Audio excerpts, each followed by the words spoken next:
In Barrhaven, a suburb southwest of Ottawa, Canada's capital, lived Bhupinder Paul Gill and his wife, Jagtar Gill, along with their 3 children. On January 29, 2014, which was their 17th wedding anniversary, it was around noon when Bhupinder Paul set off to the grocery store with his daughter, Harjinder. They planned to buy a cake to celebrate their anniversary and flowers for Jagtar. Jagtar was resting at home because she had just been released from the hospital the day before after undergoing hernia surgery. On that day, Jagtar's other 2 children were at school, while their eldest daughter, Harjinder, had taken a day off from high school to care for her mother. Bhupinder Paul and his daughter arrived home around 1 p.m. While Bhupinder Paul began to unload groceries from the car, Harjinder headed toward the front door. She noticed that it was unlocked, even though they had securely locked it before leaving for the store. Harjinder entered the house and called out. When she received no response, she felt anxious as she walked toward the living room. To her shock, she found her mother lying on the floor. As she approached, she saw blood on her mother's body. Filled with fear, Harjinder screamed, causing Bhupinder Paul to rush inside. Bhupinder Paul was bewildered when he saw his wife lying on the floor. Harjinder ran upstairs to call an ambulance, only to discover that all the phone wires had been cut. Regaining his composure, Bhupinder Paul used his cell phone to call 911. He was crying profusely. The operator, recognizing his distress, told him to remain calm, lay his wife flat, and try to perform CPR. But as soon as he heard this, Bhupinder Paul became silent. Understanding how serious the situation was, the 911 operator promptly sent an ambulance and police to their home. Shortly after, several police cars and an ambulance arrived at Bhupinder Paul's house. Paramedics quickly assessed the situation, confirmed that Jagtar Gill had already passed away, leaving them unable to help. The police, already on the scene, cordoned off the house. Meanwhile, a woman from the neighborhood approached and began looking through the window at the scene. A police officer asked her if she was related to the Gill family. The woman explained that she lived next door and was friends with Jagtar. She had come over after noticing the police and ambulance, worried about what had happened. The officers did not share much information with her but did tell her that Jagtar Gill had died. Upon hearing this, the neighbor left in tears. The forensic team investigating the case confirmed that Jagtar had been attacked with a heavy object and stabbed multiple times across her body. However, no heavy object or knife was discovered near her body. Following this, police detectives advised Gill family to stay elsewhere for a few weeks so that the forensic team could properly secure the crime scene and collect evidence. Later, while searching the house, police officers found a pair of rubber cleaning gloves. Oddly, one of the gloves was missing a finger. The officers also recovered blood-stained knives hidden beneath some dirty dishes in the kitchen sink. Blood spatters were discovered on the living room carpet, the sofa, the stairs leading to the second floor, the upstairs bathroom floor, and even inside the wash basin. Additionally, the police found a 5-kilogram weightlifting rod in the basement, placed on top of a box of Christmas decorations. This rod also had blood stains, prompting the investigator to consider it as crucial evidence. The police did not consider it a robbery because Barrhaven is known to be a safe neighborhood. The doors and locks of the house were intact, and nothing was missing. Jagtar's body still had all her valuable jewelry on. Additionally, the area around Jagtar's house had several new homes being built, which meant that builders and construction companies had set up CCTV cameras to protect their equipment from theft. After examining the CCTV footage, police found no signs of suspicious behavior or concerning individuals. They then spoke with local residents, who provided insights about Jagtar's background. Jagtar moved to Canada in 1994 at 23 years old with her parents and siblings, but the family returned to India in 1997. Later that same year, Jagtar married Bhupinder Paul Gill, who was 20 years old. After their wedding, they came back to Canada and settled in Ottawa. Initially, Jagtar worked at an electronics company, while Bhupinder Paul drove a taxi. To supplement their income, they also delivered pizzas at night and newspapers early in the morning. 2 years after their marriage, they welcomed their first daughter, Harjinder, followed by another daughter and a son. At the time of Jagtar's death, Harjinder was 15, their second daughter, Balwinder, was 10, and their youngest son, Satnam, was 8. Jagtar continued her work at an electronics company, while Bhupinder Pal secured a permanent job as a bus driver with OC Transpo. They worked hard to save money for a new house and eventually bought a home with a double garage in the Barhaven suburb of Ottawa. When their new house was ready, the entire Gill family moved in, including Bhupinder Pal's parents. Jagtar was happy in her new home, but no one could predict the threat that would lead to her tragic murder. On February 20, 2014, many members of the local Sikh community came together at the Gurdwara Sahib in Ottawa to pray for Jagtar's soul. Jagtar Gill had suffered such severe injuries that her family decided to keep the casket closed, allowing only a few individuals to see her face one last time. Meanwhile, the police continued their investigation. Detectives considered the possibility that the killer might be a family member who would try to conceal evidence again. To investigate this theory, the detectives placed a similar weightlifting rod, smeared with fake blood, inside a box of Christmas decorations in the basement and set up a hidden camera nearby. A few days later, the camera captured Bhupinder Pal, just 10 days after Jagtar's death, opening the Christmas box and attempting to conceal the weightlifting rod in his jacket, but it was too large to fit. The next day, Bhupinder Pal returned to the basement and successfully hid a weightlifting bar in his pants. Unbeknownst to him, police officers were watching everything through surveillance cameras. After leaving his house with the bar concealed, officers followed him as he traveled about a kilometer to a nearby wooded area, where he discarded the weightlifting bar in the bushes. Once he was gone, the officers retrieved it. They doubted Bhupinder Pal could be the killer. To verify his alibi, they checked CCTV footage from the supermarket to confirm his presence there at the time of Jagtar's death. The footage corroborated his statement, but it left one lingering question: why did Bhupinder Pal throw the metal bar into the bushes?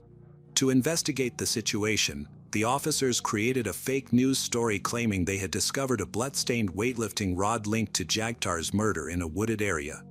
After this story was published, the officers waited to see how Bhupinder Pal would react. Upon reading the news, Bhupinder Pal went directly to the police station and confessed that he had thrown the weightlifting rod into the bushes. When asked why, Bhupinder Pal explained that he found the rod near Jagtar's body. At that time, he was scared that the attacker might still be in the house, so he picked up the rod and searched the entire house, including the basement, but found no one. Later, he discarded the rod in a corner of the basement. However, he forgot to tell the police that the rod was initially next to Jagtar's body. A week later, seeing the rod still in the basement made him anxious, so he decided to throw it into the bushes near their home. After the interrogation, a team of police officers searched the area around Jagtar's house and spoke with some neighbors. They spoke to a man named Scott Fewer, who was a close friend of Bhupinder Pal. Scott said he visited Bhupinder Pal the day after Jagtar's death to offer his condolences. However, he told the police that Bhupinder Pal did not appear to be sad about his wife's passing. Scott noted that the relationship between Bhupinder Pal and Jagtar Gill was unusual, as they frequently seemed to be upset with one another. He also mentioned that Bhupinder Pal had a close friendship with a 35-year-old woman named Gurpreet Ronald, who lived nearby. According to Scott, Bhupinder Pal and Gurpreet interacted very comfortably, suggesting they had known each other for a long time. After Gurpreet's name was mentioned in the case, the police invited her to the station for questioning. Upon her arrival, an officer recognized her as the woman who had been seen trying to look through the window of Jagtar's house around the time of the murder. Gurpreet had moved to Canada with her parents at a young age and later married a white Canadian man named Jason. Although they had been married for 13 years, their relationship had recently been strained by frequent arguments, largely due to suspicions of infidelity on both sides. A female detective then began questioning Gurpreet in another room, asking how she knew Jagtar. Gurpreet responded that they were not only neighbors but also very good friends. She used to drive buses for the same company as Bhupinder Pal. During further questioning, Gurpreet mentioned that she was quite close to Jagtar Gill.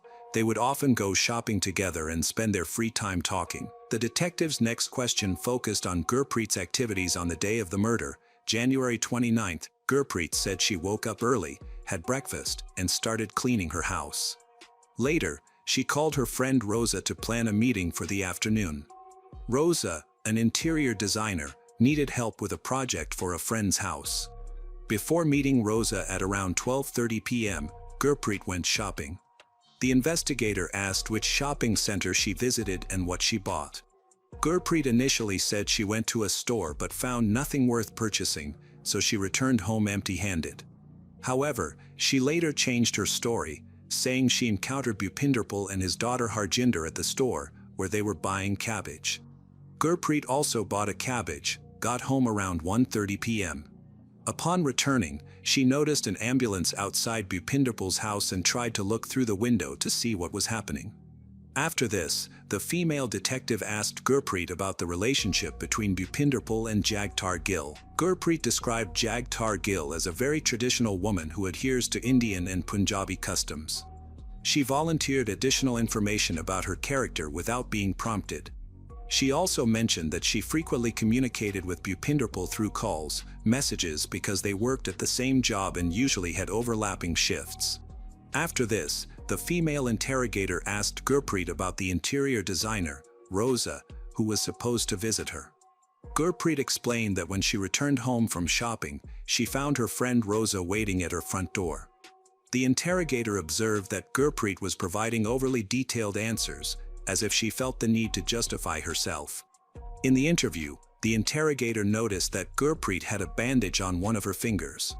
When asked about it, Gurpreet said she had cut her finger while cutting potatoes when the knife slipped. However, the finger she injured was the same one that had a cut on the glove found at the crime scene. The police interrogation concluded for now, but they then spoke to Gurpreet's friend Rosa. She reported that she and Gurpreet actually met at about 3:30 p.m. on January 29th, not at 1:30 p.m. as Gurpreet had previously said. Rosa mentioned that she had asked Gurpreet why an ambulance and police were present on their street that day. Gurpreet told her that Jagtar Gill, their neighbor, had been stabbed and killed. This information surprised the police because at that point, they had not yet allowed Gurpreet into the house or revealed any details about Jagtar Gill's death. Gurpreet was aware of who in the Gill family had been murdered and what weapon was used, which raised the police's suspicions about her and Bhupinderpal.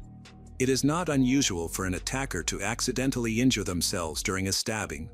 As a result, the police began wiretapping the phones of Gurpreet and Bhupinderpal, hoping they would discuss Jagtar's murder, but the wiretaps did not capture any relevant conversations. When the police reviewed the call history from a month prior to the murder, they discovered that the two individuals had communicated about 250 times during that time, averaging 8 to 9 calls a day, even on the day of the murder. However, all the evidence collected so far was circumstantial and did not directly connect either of them to the crime. Among the evidence from the crime scene was DNA found near Jagtar's body. Investigators also noted a cut on Gurpreet Ronald's hand. They needed a DNA sample from Gurpreet because if she was connected to the murder, her DNA should match the samples found at the scene. To collect Gurpreet's DNA for testing, a plainclothes police investigator knocked on Gurpreet's door, claiming to be from the construction industry conducting a survey. She told Gurpreet that by participating, she could enter a draw for prizes, 6 months of free mortgage payments for the winner and a vacation for the runner-up. After hearing this, Gurpreet agreed to take part, filled out a form, and sealed it in an envelope with her saliva. The investigator took the envelope and left. This allowed the police to collect Gurpreet's DNA sample, which they sent for testing. Additionally, the police employed other tactics to gather evidence against Gurpreet. At one point, they left a note on her car that simply read "Killer." They hoped this would prompt her to call Bhupinderpal to discuss the murder. Instead, Gurpreet reported the note to the police and chose not to mention it to Bhupinderpal at all. Days later, the DNA test results revealed that Gurpreet's DNA was present in multiple areas of the house. Specifically, it was found near Jagtar's body, in the kitchen, and in several places in the upstairs bedroom. This strong evidence led the police to arrest Gurpreet on May 7, 2014, charging her with the first-degree murder of Jagtar Gill. Just 6 days after Gurpreet's arrest, on May 13, 2014, Bhupinder Pal was also arrested. The police identified both men as co-accused, and they faced trial together. In court, both individuals were present, and from the start, they attempted to demonstrate their innocence. However, the investigators presented a case summary to the judge that outlined the motive for Jagtar's murder and the details of how it was executed. The summary indicated that Bhupinder Pal had been unhappy in his marriage with Jagtar Gill for some time but felt unable to divorce her due to the negative stigma surrounding divorce in their community. Additionally, Bhupinder Pal and Gurpreet had been involved in an affair for 4 years prior to Jagtar's death. Together, they conspired to murder Jagtar in order to continue their relationship. On January 29th, Bhupinder Pal took his elder daughter, Harjinder, out of the house for a specific reason. Before leaving, he placed a metal weightlifting bar near the stairs so that Gurpreet could easily find it and use it to kill Jagtar Gill when she entered the house. Following their plan, Gurpreet approached Jagtar under the guise of borrow some tools. When the time was right, she attacked Jagtar with the weightlifting bar, but this initial assault did not kill her. Gurpreet then went to the kitchen, grabbed a knife, and stabbed Jagtar multiple times. Ultimately, it was the final cut to Jagtar's throat that led to her death. Gurpreet chose not to call Bhupinder Pal to inform him about the murder to avoid leaving any record of the conversation. Instead, she went directly to the supermarket and spoke to him face to face. Even more disturbing than the murder itself was that Bhupinder Pal sent his daughter into the house first, knowing that her mother's lifeless body was inside. The little girl, who was bringing a bouquet for her mother, was forced to witness a traumatic scene that would likely stay with her forever. In the court proceedings, all the police investigators gave their testimonies one by one, along with Bhupinder Pal's neighbor, Scott, an interior designer. Some post-mortem photographs of Jagtar Gill were also presented in court. However, when these images were shown, Jagtar's family members could not bear to look and left the courtroom immediately. The police presented a key witness in court named Suzanne Shields, a life coach who advises people on maintaining happiness. After hearing about the murder in the news, she contacted the police and revealed that 1 year prior, Bhupinder Pal and Gurpreet sought her advice on their relationship. Susan mentioned that they were determined to stay together and had expressed strong feelings of hatred towards Jagtar Gill. Her testimony helped the police establish the motive for Jagtar's murder in court. Gurpreet and Bhupinder Pal had different lawyers representing them, and although their lawyers told various stories, the police had already collected ample evidence. July 20, 2016, the jury declared Gurpreet Ronald and Bhupinder Pal Gill guilty of first-degree murder. They are now serving life sentences and will not be eligible for parole until 25 years later. After this, Jagtar's niece, Ramandeep Chahal, addressed the media outside the court. She read a statement that was prepared by her family. In this statement, they shared their deep feelings for Jagtar's death. Following their 2016 convictions, Bhupinder Pal Gill and Gurpreet Ronald appealed their first-degree murder sentences, arguing procedural errors in the original trial. In 2019, the Ontario Court of Appeal ordered a retrial, citing issues with the jury instructions. The retrial, held in 2021, reaffirmed the guilty verdicts for both defendants, upholding their life sentences with no parole eligibility for 25 years.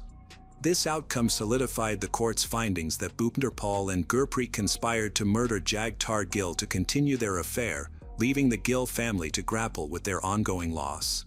The murder of Jagtar Gill in Barrhaven, Canada, shattered a family and stunned the community, revealing a chilling betrayal orchestrated by her husband, Bhupinder Pal Gill, and his lover, Gurpreet Ronald. Their conspiracy, driven by a clandestine affair, led to Jagtar's brutal death, leaving her 3 children to endure profound loss. The 2016 convictions and 2021 retrial delivered justice, sentencing both to life imprisonment with no parole for 25 years, yet no punishment can heal the wounds inflicted on the Gill family. This tragedy serves as a stark reminder that trust, once broken, can unravel lives, underscoring the enduring need for compassion and accountability in the pursuit of justice.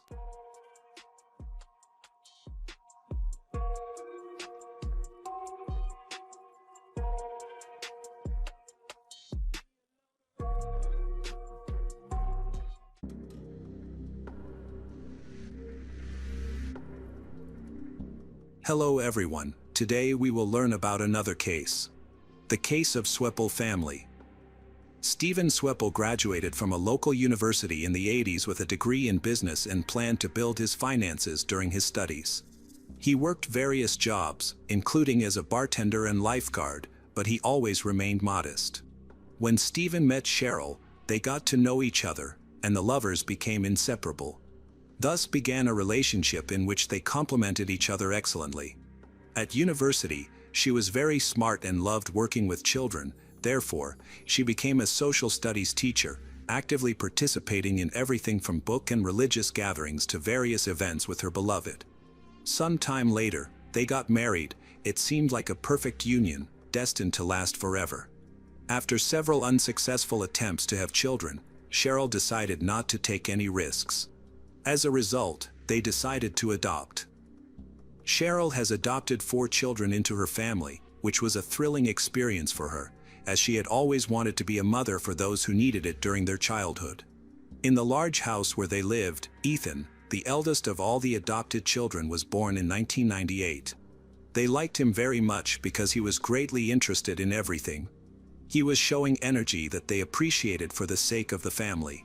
Their 4th child, Eleanor, was born in 2005. She was the youngest of them all. Events brought a stable income, therefore, their family was always filled with warmth and harmony. This is not a classic story of career success. Cheryl left her school job after more than a decade, allowing her to spend more time with her children. She regularly started visiting her children's parents and grandparents, who lived a few kilometers away. They became local celebrities. A wealthy family adopting 4 children took on real parental roles. They wanted to give their growing generation as much as possible. In February 2008, everything turned upside down. The bank found itself in danger due to an incident involving the theft of over $500,000. Investigative organizations that were involved dismissed Stephen. But that was not the end. The investigation lasted longer than necessary to maintain its progress since there was no overwhelming evidence of his involvement. Ultimately, it was revealed that his position was affected by the economic crisis in 2007, related to problems in the mortgage market and over-indebtedness. Stephen sought to create a financial cushion that was plausible, as he was hard at work during that period. In a constant state of stress, a person is prone to making mistakes. New information reveals that throughout this time, they were indeed becoming the center of public attention, as the waste of such an amount appeared to be a source of sensational news regarding involvement in financial crime. Stephen lived under significant, constant pressure, especially from Cheryl, which irritated him. Totaling $559,040 over 7 years was also reported. Stephen has pleaded not guilty, but has indicated to investigators that he did indeed transfer the money into a personal account. Like Cheryl, others did not understand that real problems had begun, which posed a significant issue for the family. More information on the 2008 financial crimes indicated that bail was set to remain free, scheduled for April 21st of the same year. In the event of a guilty plea for the serious crime, the minimum sentence would range from 3 to 5 years, after which a possibility might arise. A significant blow followed, not only to Stephen's reputation but also to their relationships in America. Sweppel family began to collapse, and they often struggled with the consequences. A true storm from the outside awaited them. However, they remained sociable and polite, despite the stress and mental disturbances that could affect future events. On Sunday morning, the Sweppel family attended Easter Mass at St. Mary's Catholic Church. Stephen and Cheryl's parents were also present at the Mass and later said they did not notice anything unusual about anyone's behavior. That evening, a family friend stopped by the Sweppels' home to check on Stephen. The friend saw one of the children, but saw nothing unusual. In fact, a terrible tragedy occurred. On March 23, 2008 morning at 6:31 a.m., Sweppel called 911 from his cell phone, asking for police to come to his home immediately and hanging up without giving his name. When police arrived at his home, they found Sweppel's wife, Cheryl, and their 4 adopted children, Ethan, 10, Seth, 9, Mira, 5, and Eleanor, 3, dead from multiple blunt force injuries to the upper body and head. Police recovered the alleged murder weapons, 2 baseball bats, at the scene. According to forensic experts, at the time of her death, Cheryl was around 30 years old and likely died around at 11:30 p.m. At the same time as Sweppel left a series of voice messages apologizing to former colleagues and relatives. Stephen Sweppel left a note for his father and brother at their law firm. In the note, he said his family was in heaven. According to Stephen, they were doomed to humiliation, and inevitably, he would end up in prison. According to the letter Stephen wrote, he gathered his 4 children into the family van parked in the garage and attempted to kill them then himself with carbon monoxide poisoning. When that didn't work, Stephen took the children back into the house and beat them to death. The 3 oldest children were found in their bedrooms. Eleanor, the youngest, was found downstairs in the playroom. Investigators soon uncovered that Stephen had murdered their entire family, revealing that reliable information was scarce. Cheryl was probably killed during the initial attempt to cover up the crime using carbon monoxide poisoning. Nevertheless, he lacked the courage to take his own life and refused to surrender. In the face of his wife's and children's horrific death, he can't separate death from life. Approximately at 6:36 a.m., unsuccessful attempts became more evident when Sweppel died in a tragic crash on Interstate 80 outside Iowa City. Witnesses said the driver was speeding and appeared to intentionally hit a concrete pillar.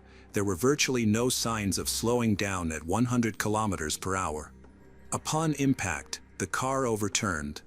They discovered a badly charred body, from which identification was initially impossible.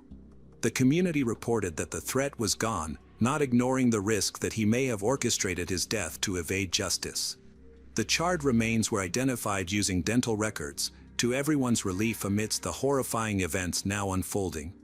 It was hard to comprehend that they had been a respectable family, even if a bit of alcohol mixed with substances had been a fabrication that no one could believe or confirm. His loved ones often felt overwhelming sorrow. The event struck the entire community hard, as their lives had been brutally cut short.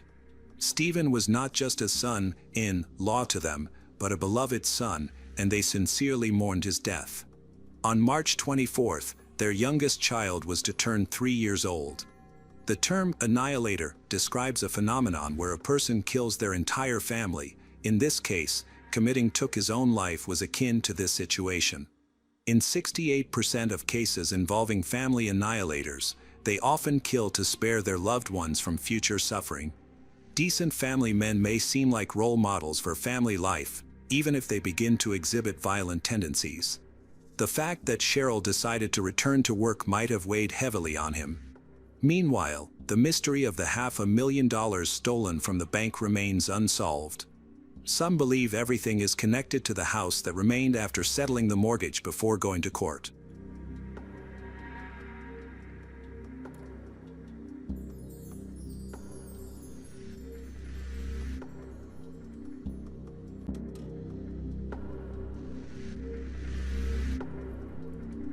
Hello friends. Welcome to our channel. Today we're going to take a look at another horrible case with you. The case of Bill Mowbray. Bill Mowbray lived in Brownsville, Texas, USA, in 1987. He was a decent and loving man who was married to Susie. This was his second marriage. From his first marriage, Bill had a daughter named Christine, who lived with her mother. When Susie met Bill, she was also divorced and had brought her 2 children to live with them. Over the past 9 years, they have built a happy family together.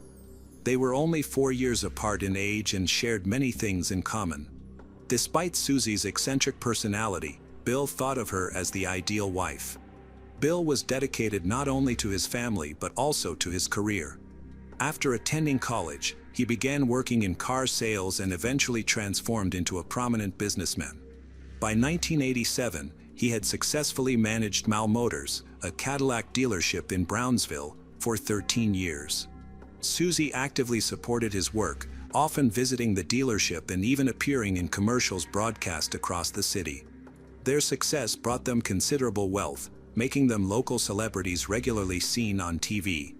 The family enjoyed traveling and owned a large mansion in Brownsville, 2 beachfront villas, and several luxury cars. On the surface, Their life appeared enviable, but in reality, it was far less glamorous. In recent years, Bill's business had struggled, with the dealership stagnating and showing no signs of growth. Bill realized he was sinking deeper into debt because his expenses far exceeded his income. Despite facing financial difficulties, they upheld an image of wealth and continued to spend lavishly. As their money problems worsened, it became evident they were facing a serious financial crisis. By 1987, the situation had also severely impacted Bill's mental health. He began suffering from depression and often voiced that ending his own life might be the only way to escape their predicament. For Susie, this was an extremely difficult time. Her husband had never spoken or behaved this way before, and she feared he might do something drastic. His relatives were equally concerned for his well-being. They arranged consultations with a psychotherapist in the hopes of helping him, but their efforts yielded little progress. Bill remained firm in his belief that their family urgently needed money, otherwise, the business would collapse, leaving them on the verge of poverty. A solution to their financial struggles seemed nowhere in sight. Facing the threat of bankruptcy, Susie and Bill ultimately believed their best hope lay in securing a new loan from the bank. On September 15, 1987, Susie, 39, and Bill, 43, called to wish Susie's son a happy 16th birthday. At the time, her son and daughter were visiting their father. The conversation was warm and enjoyable, and everything seemed normal. Later that evening, Susie and Bill watched a TV show together before heading to bed. In the early hours of the morning, around 2:15 a.m., Susie woke up to the terrifying scene of her husband holding a weapon pointed at his own head. Before she could react, he pulled the trigger, using his right hand while lying on his side. Shocked and terrified, Susie called out to him, but he didn't respond. Blood rapidly soaked the bed, and with mounting horror, she realized the gravity of his injury. Panicked, she rushed to the home phone to seek help but accidentally dialed the number of her work partner, Bill Luke Roy, instead of emergency services. Susie told Luke what had happened and confessed she didn't know what to do. Luke immediately urged her to call 911. She followed the advice and called the emergency services. However, she had already lost precious minutes, which forced the ambulance to set off immediately. When the ambulance crew arrived at the scene, they found Susie outside the house, standing calmly with a cigarette in one hand and a drink in the other. Showing no signs of distress, she led the paramedics inside and gestured toward the bedroom without entering it. Inside, Bill was lying on the bed, still alive but in critical condition. He was rushed to the hospital, where he later passed away. The cause of death was clear: a weapon injury to the head. Beside him lay a weapon in a pool of blood. Initially, investigators suspected that he had harmed himself, but they decided to carry out a more thorough investigation before reaching any conclusions. Forensic experts began analyzing the scene. The unusually large volume of blood warranted a detailed investigation. Blood spatters were found on much of the furniture, on the wall near the bed, and even on the ceiling fan. Fortunately, a blood spatter expert was brought in to assist. The expert confirmed that Bill had died from a single wound to the head. The only fingerprints found on the weapon during testing were Bill's. Susie has consistently maintained her perspective on the story since the beginning, asserting that Bill suffered from prolonged depression, had a tendency to harm himself, and had expressed these thoughts to multiple people on several occasions. Some of her statements were corroborated by her relatives and friends, as well as Bill's. Bill, a businessman, had been facing mounting challenges in managing his dealership, which seemed to have worsened his mental health. However, Susie's behavior raised significant doubts. She does not seem to be a grieving widow. Instead, she discusses her husband's death calmly, as though it were merely a trivial matter. Still, this wasn't the primary reason investigators began to scrutinize her further. The most shocking detail emerged in the 12 hours following Bill's death. During this time, Jim, Bill's brother, arrived at Bill's residence intending to speak with Susie, offer her support, and try to piece together what had happened by observing the scene. To his surprise, when Jim went upstairs, he heard music and the laughter of women. When he knocked, Susie came out casually and explained that she was hosting a party with friends. Jim found her behavior to be deeply inappropriate and upsetting. Later, Jim became one of Susie's most vocal critics as she desperately tried to prove her innocence. It was discovered that the women attending the gathering had removed all the furniture and carpeting from the bedroom. Not only were they listening to music and socializing, but the most alarming revelation was that they had repainted the bedroom a different color. Police viewed these actions as obvious attempts to interfere with evidence. Despite these suspicious actions, the blood expert successfully reconstructed the sequence of the incident. It is now clear that the case had nothing to do with Bill's self-harm. Detectives became convinced that Susie was the one who had pulled the trigger. Based on evidence collected on the first day, there appeared to be little doubt remaining. The focus then shifted to the remaining pieces of furniture and the nightgown Susie had been wearing. After thorough analysis, the expert concluded that Bill had been murdered by his wife, who had attacked him in the head while he was asleep. Susie was shocked when accused and immediately sought legal help by hiring a lawyer.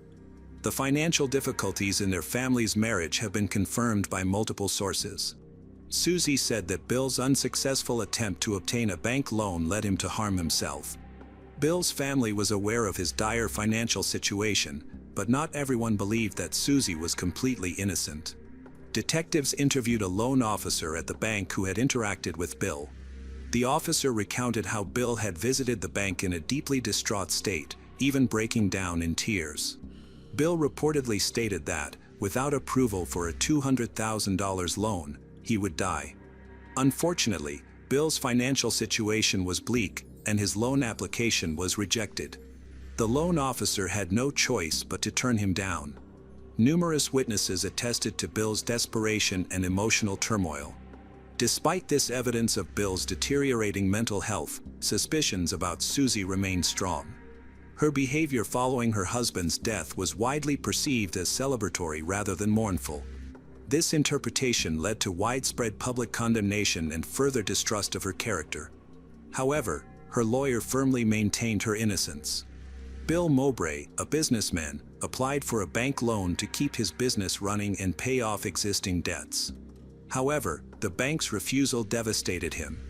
That evening, he returned home deeply distressed and barely interacted with anyone. Susie did her best to console him, but her efforts did little to ease his despair.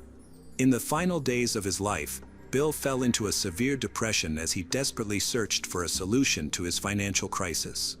Later, Susie shared that after this incident, Bill frequently spoke about ending his life. She tried to support him by accompanying him to a psychotherapist. The lawyer worked to find evidence that substantiated Susie's claims, and succeeded. Several of Bill's longtime friends revealed that, approximately a decade before the tragedy, Bill had attempted to end his life. This had occurred in the 1970s, before Susie and Bill married, which explained why Susie had never mentioned it. After meeting Susie, his life seemed to improve, and those close to him believed that his past struggles had been overcome. This information further reinforces the narrative that Bill has a history of self-harm. The defense attorney believed this evidence would strongly support Susie if the case went to trial. He dismissed the notion that Susie was implicated in the crime by the gathering at their house following the tragedy. Furthermore, he argued that the prosecution's case relied solely on circumstantial evidence, which could be easily challenged. Susie's unusual behavior was not enough to indicate that she might resort to violence. Bill's family, however, argued that Susie's actions demonstrated a complete lack of empathy toward him. Meanwhile, an outraged Jim demanded justice for Bill and insisted that the killer be held responsible. Investigators suspect that someone else may have been involved in the crime and are questioning the circumstances surrounding the incident. Specifically, they were puzzled why Bill chose to end his life while lying next to his wife in bed. Typically, individuals who wish to end their lives tend to prefer doing so in solitude. If Bill were to choose to end his own life, he would have two methods to consider: either keeping a loaded weapon nearby, such as placing it by his bed or under his pillow, or waking up in the middle of the night, retrieving the weapon, and returning to bed before using it. Susie claimed she didn't notice Bill getting up at night, though it's possible she simply didn't wake up. She mentioned that she had once handled her husband's weapon after discovering it under the pillow. She explained that he kept it in the bedroom for self-defense, adding that such behavior was typical among Texans. Detectives, however, questioned why there were no fingerprints on the weapon if Susie had truly picked it up. Susie claimed that Bill regularly cleaned and wiped the weapon, but investigators remained skeptical. They began scrutinizing the dynamics of Susie's and Bill's relationship. During the inquiry, they discovered that she had multiple extramarital affairs during her marriage, and, importantly, Bill was aware of them. After numerous acts of infidelity, she and her children had left him and moved to Austin. However, Bill eventually persuaded her to return, and they resumed living together. Despite this reconciliation, many believed the relationship remained deeply strained. Susie and Bill were preparing for a divorce and discussing how to divide their assets, which created significant tension and might have given her a motive to murder her husband. Susie's behavior following the incident raised further suspicions. After the incident, upon realizing that her husband was seriously injured but still alive, she chose not to call an ambulance, a decision that might have increased his chances of survival. Instead, she called a colleague, Bill Luke Roy. Susie claimed she was confused and unsure of what to do in such a situation, so she sought advice from a family friend. This initially led some to speculate that Luke might have been involved in the crime, though no evidence supported this theory. According to Luke, Susie's voice lacked any signs of panic during their phone call. Nonetheless, Luke advised her to contact emergency services, which Susie did without hesitation after speaking with him. When experts investigated the scene and examined Bill's body, they discovered a bullet wound in his left hand. Strangely, despite the close-range attack, Susie, Bill's wife, was not covered in blood. Forensic experts noted that an attack at point-blank range typically produces small blood droplets. However, Bill's right hand was found neatly tucked beneath the pillow, which makes the possibility of him causing harm to himself in this manner highly unlikely. The prosecution built a strong case with a solid motive: financial gain. Susie, Bill's wife, appeared to benefit greatly from her husband's death, particularly in terms of insurance. Shortly before his death, Bill had made significant changes to his insurance policy. He increased the payout amount to nearly $2 million but removed Susie as a beneficiary. Instead, he designated the payout to his daughter from a previous marriage, Christine. Susie had even contacted the insurance company in advance to confirm the details of the policy. Crucially, these changes to the policy were set to take effect just days after Bill's death. During her call with the insurance company, Susie uncovered crucial information, which indirectly pointed to the possibility of a motive to act quickly. With Bill weighed down by financial troubles, his death could secure the money needed to resolve their outstanding debts. Apparently, Bill had removed Susie from the beneficiary list due to a lack of trust in her and instead sought to provide lifelong financial security for his daughter. This situation raised several troubling implications. Firstly, if Bill had planned his own death, he likely would have waited for the amended insurance policy to officially take effect, which would have occurred in just a few days. Furthermore, as someone knowledgeable in legal and financial matters, he would have been aware of Texas laws regarding voluntary death. Specifically, insurance policies do not pay out compensation to beneficiaries if the insured dies voluntarily within 2 years of the policy's activation. This means all of Bill's intentions to secure his daughter's future were doomed from the outset. Detectives believed that Bill had no intention of ending his life willingly. When he spoke about such matters, it was likely to evoke pity or manipulate others, such as persuading the bank to grant him a loan. However, given the strange circumstances surrounding his death, it seemed he didn't end his life himself, someone might have helped him. Based on circumstantial evidence, Susie was arrested and charged with her husband's murder. At the trial, a key forensic method was used: blood spatter analysis. This technique, first introduced in the 1950s by Herbert MacDonald, played a critical role in providing evidence and substantiating the charges. MacDonald himself testified during Susie's trial, offering essential insights. Blood spatter analysis had been a foundational method in the U.S. justice system and widely accepted for years. However, In 2009, the National Academy of Sciences raised doubts about its reliability, emphasizing that accurate and meaningful use of the analysis requires significant expertise and experience. Evidence in Bill's murder case was analyzed by inexperienced experts, but this oversight was overlooked during the trial. Although blood sample analysis has been heavily criticized, it remains valuable and continues to be used, now exclusively by highly qualified and experienced specialists. In the past, doubts about this method had led to the reconsideration of several convictions. However, by the time of Susie's case, Herbert McDonald's method was widely accepted and largely unquestioned. During the trial, Susie's ex-husband defended her, stating that he had never observed any signs of aggression throughout their relationship. He also stated that Susie was not even aware of how to use a weapon. Additionally, a family friend named Luke, Bill's business partner and Susie's initial point of contact after the incident, supported her and expressed his belief that Bill may have willingly ended his own life. Luke explained that he had planned to leave the car dealership due to work-related issues, and this decision had deeply affected Bill. In the final days of Bill's life, he reportedly struggled with loneliness. The prosecutor's office persisted in proving its case. To strengthen its argument, it presented the marital bed as evidence during the trial, complete with two mannequins representing Bill and Susie, as well as traces of Bill's blood that were still visible. This allowed the prosecution to vividly illustrate its version of what transpired on that tragic night.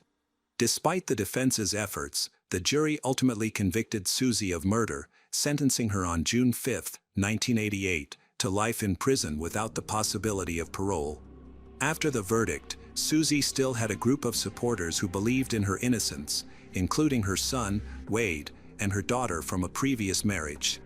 Both worked tirelessly to overturn the conviction, firmly convinced that Susie had stood by her husband until the very end and was incapable of violence against him. While Susie served time in prison, Wade enrolled in law school and dedicated himself to meticulously reviewing the case. He searched for errors or misconduct by the prosecution and investigators, hoping to find grounds for an appeal. Wade collaborated closely with his mother's lawyer to challenge the verdict and fight for justice.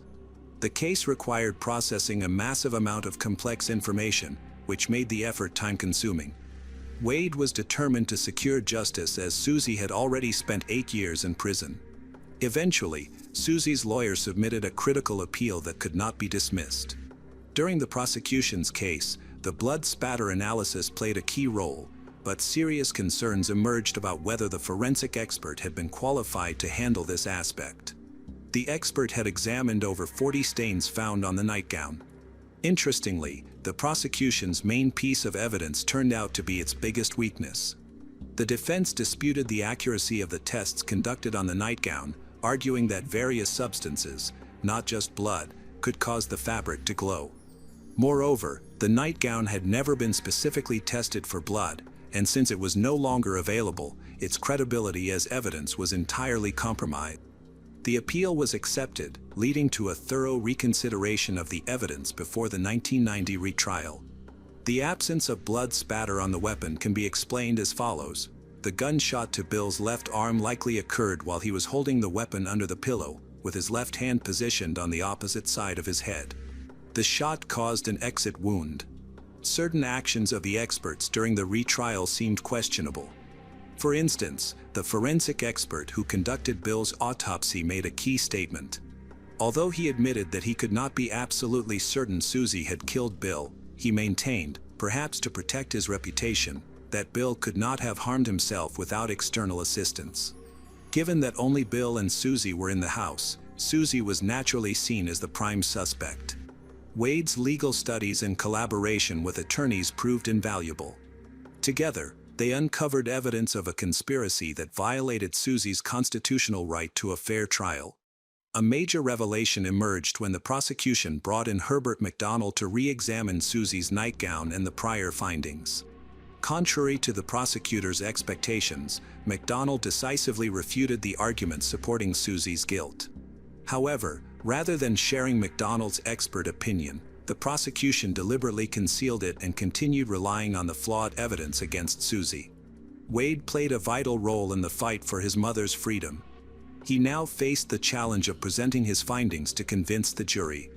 His analysis revealed deception on the prosecution's part, which violated the Brady Rule, a requirement for prosecutors to disclose all evidence that could potentially exonerate the defendant. McDonald's findings were pivotal in exposing this misconduct. Finally, Susie's day in court arrived in January 1998. By then, the once vibrant woman had been deeply affected by her years in prison, reduced to a shadow of her former self. Yet, in her weary eyes, there remained a glimmer of hope.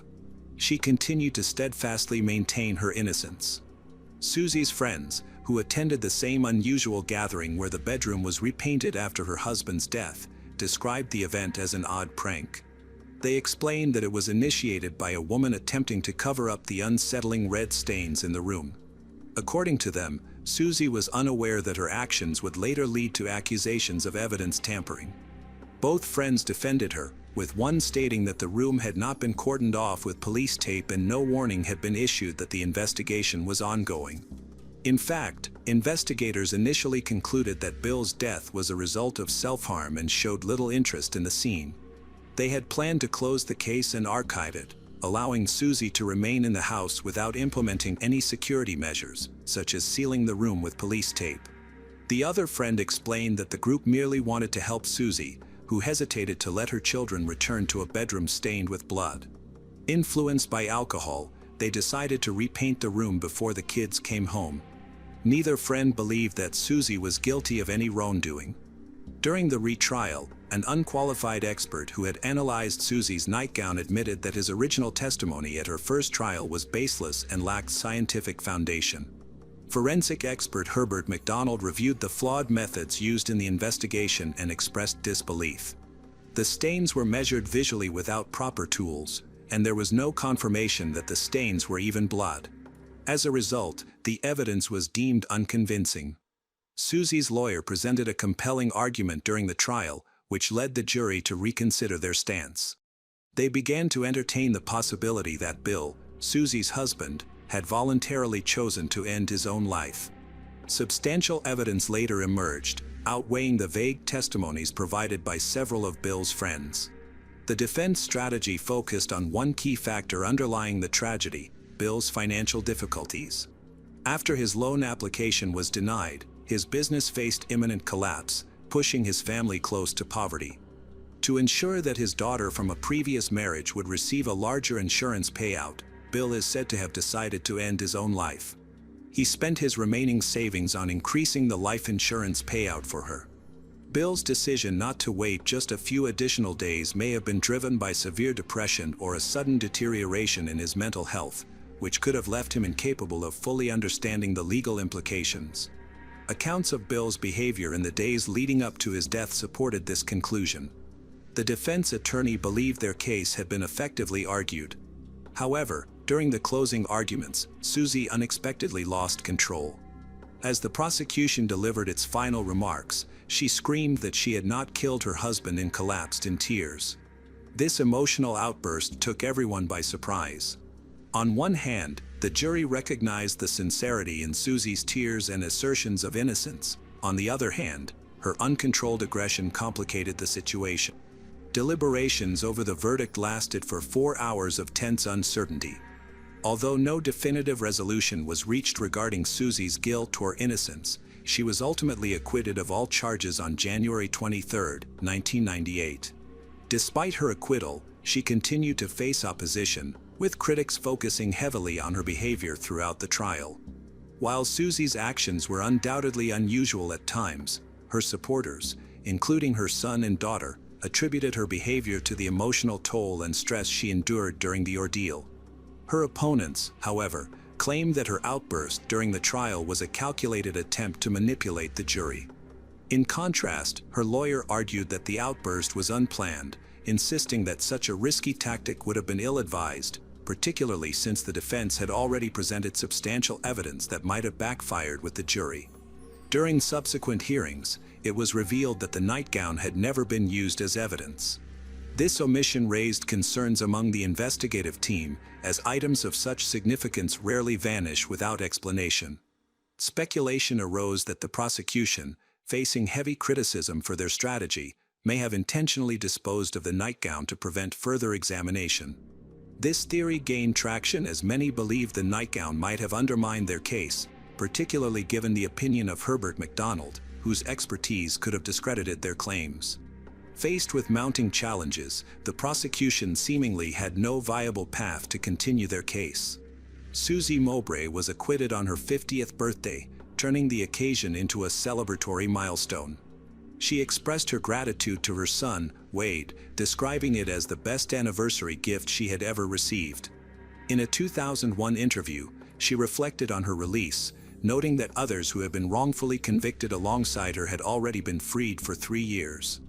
Susie had spent nearly a decade in prison and shared her hope that her children would feel proud of their mother. However, not everyone supported the verdict. Bill's first wife and his daughter, Christine, believed the outcome was unjust, remaining convinced that Susie had evaded accountability for murder. After Bill's death, his first wife revealed that Susie had urgently sold off all of his belongings to secure money. This led to a fierce legal battle between Bill's first wife and Susie over his inheritance. Ultimately, no one received the life insurance payout. Susie had once planned to write a book about her struggles, but since 2002, there has been no news about her. During that time, she went to court in an attempt to reclaim Bill's insurance payout, but she ultimately lost the case. Susie's son, Wade, initially pursued a legal career but eventually left the field to provide advice to other clergymen. Interestingly, Susie, who had previously sought public attention and appeared in her husband's advertising campaigns in the 1980s, completely disappeared from public view after her failed attempt to secure the insurance funds. She did not attend the TV show in 2021 that covered her case, though her lawyer did. The lawyer described her situation as a tragedy, emphasizing that the businessman's widow had spent so many years behind bars, which had destroyed her life, while insisting he had always believed in her innocence.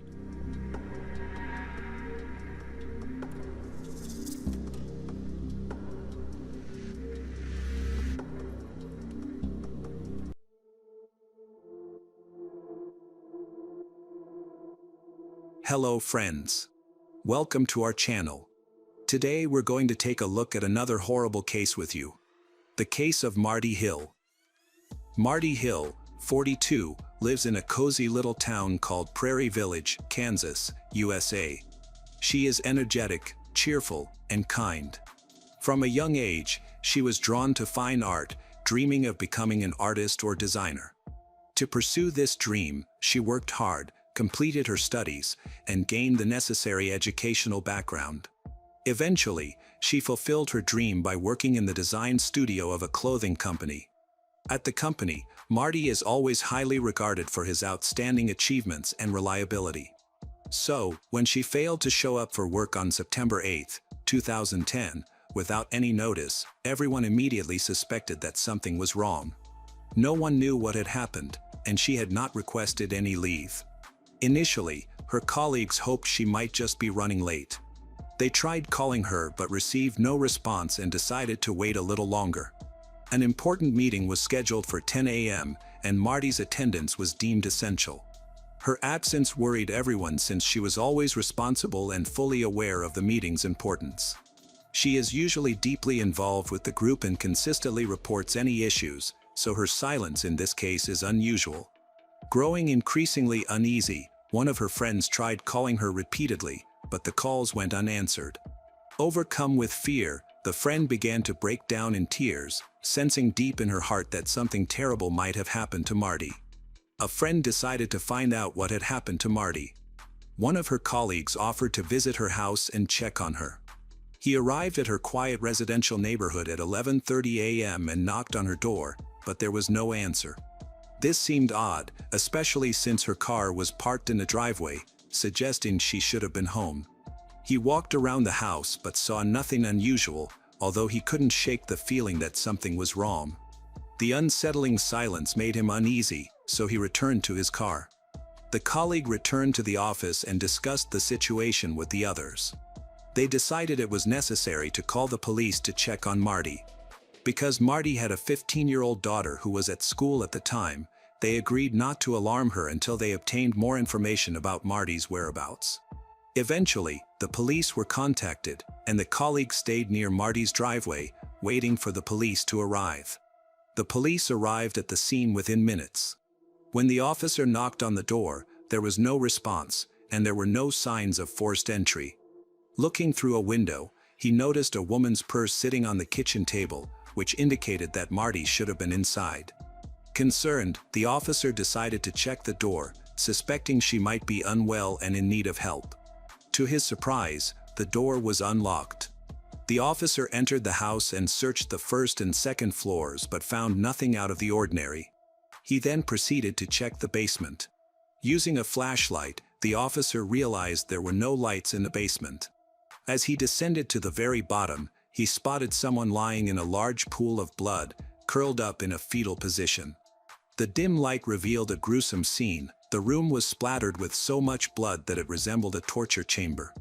At first, the police thought the victim was a man due to the large amount of blood, but upon closer inspection, they couldn't even determine the victim's gender. Based on the scene, they concluded that the person was dead. However, to their horror, the victim suddenly turned around and looked directly at them. The police discovered a severe wound on the victim's throat and observed that her face was so swollen, disfigured it resembled a gruesome, bloody mess. Believing the victim was on the verge of death, an officer leaned in and repeatedly asked, "Who did this?"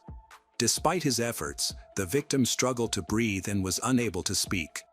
Prior to questioning, the officer had already called for medical assistance. Though still alive, the victim was unable to reveal the identity of her attacker. The victim was rushed to the nearest hospital due to her critical condition, which made identifying her difficult. Her injuries were concentrated on her head and face, including multiple skull fractures, facial fractures, a concussion, and cerebral swelling. The wound was particularly devastating, slicing through muscles and vital blood vessels. Medical experts estimated her chances of survival at no more than 20%. Finally, the victim was identified to be Marty Hill, the owner of the home. Against all odds, the doctors managed to save her life. Attention immediately turned to her teenage daughter, Mackenzie, who was contacted right away. Mackenzie was in complete shock and had no idea what had transpired at their home. Upon hearing of the brutal attack, family members rushed to the hospital to be with Marty. The extent of her suffering was unimaginable, and her injuries were so severe that even her own mother didn't recognize her. Unfortunately, the doctors all gave the same grim prognosis regarding her chances of survival. Her condition was serious, but at least it was somewhat manageable. Family members took turns staying by her bedside every day. The situation was so overwhelming that they felt a mix of anger and helplessness. Her son, Stephen, felt the most anger. Living in Texas at the time, he returned home to be with his mother and offer his support. Stephen was the first person to enter the basement where his mother had been found. After the forensic investigator examined the house, they emerged from the basement and strictly prohibited anyone else from entering due to the gruesome nature of the scene. While the relatives grieved, Stephen cleaned up the blood himself. Detectives investigating the tragedy were baffled, unable to determine who could have committed such an act or why. Marty's family and friends were equally perplexed, as no one could imagine her having an enemy capable of such violence. Investigators searched for clues in her personal life, workplace, and relationships with her children but found nothing unusual. The crime was determined to be unrelated to abuse, as Marty's clothes remained intact, a conclusion later confirmed by the Armed Forces analysis. There was no indication of theft, nothing was missing, and the house showed no signs of forced entry. The circumstances of the crime were shrouded in mystery. Even Marty herself was unable to provide any information about the identity of her attacker. The police interviewed Marty's neighbors, but none of them were able to provide any significant information. The only clue reported was a sighting of a red, broken pickup truck near Marty's house at around 8 a.m., driven by a young, light-skinned, short man. This timing aligned with the approximate time of the attack determined by detectives. The officers followed up by visiting the sewing company where Marty worked to interview her colleagues, hoping to identify someone matching the description of the driver. However, this lead turned into another dead end, as none of her co-workers could offer useful information or suggest who might have been driving the pickup truck. Detectives then shifted their focus to Marty's family. They spoke with Marty's mother, Shirley Roth, who provided a potentially valuable lead. Shirley revealed that her daughter had not been romantically involved with anyone since divorcing her ex-husband 7 years earlier. Despite their divorce, they maintained regular contact because they shared custody of their daughter. Shirley explained that, following the divorce, Marty had dedicated herself entirely to her work and children and had shown no interest in dating. In Shirley's opinion, the only person who seemed like a potential suspect was Marty's ex-husband. This lead warranted further investigation, especially since Marty remained unconscious and unable to provide information herself. Detectives continued to speak with family members to identify Marty's ex-husband. Their children were quick to defend their father. Their daughter, Mackenzie, a high school student, took offense at the suggestion that her father could be a suspect. She asserted that her father could not have done such a thing, describing him as calm, non-confrontational, and someone who maintained a good relationship with his ex-wife and children. Their son, Stephen, also rejected the suspicion, stating that his father was incapable of committing the crime. Despite this, detectives could not dismiss the theory and decided to investigate it thoroughly. The police then visited Marty's ex-husband at his home. He was fully cooperative, invited them inside, and answered their questions openly. He appeared deeply affected by the incident, expressing that he still cared for Marty and was distressed by what had happened. He expressed relief that she had survived and shared that he was praying for her recovery.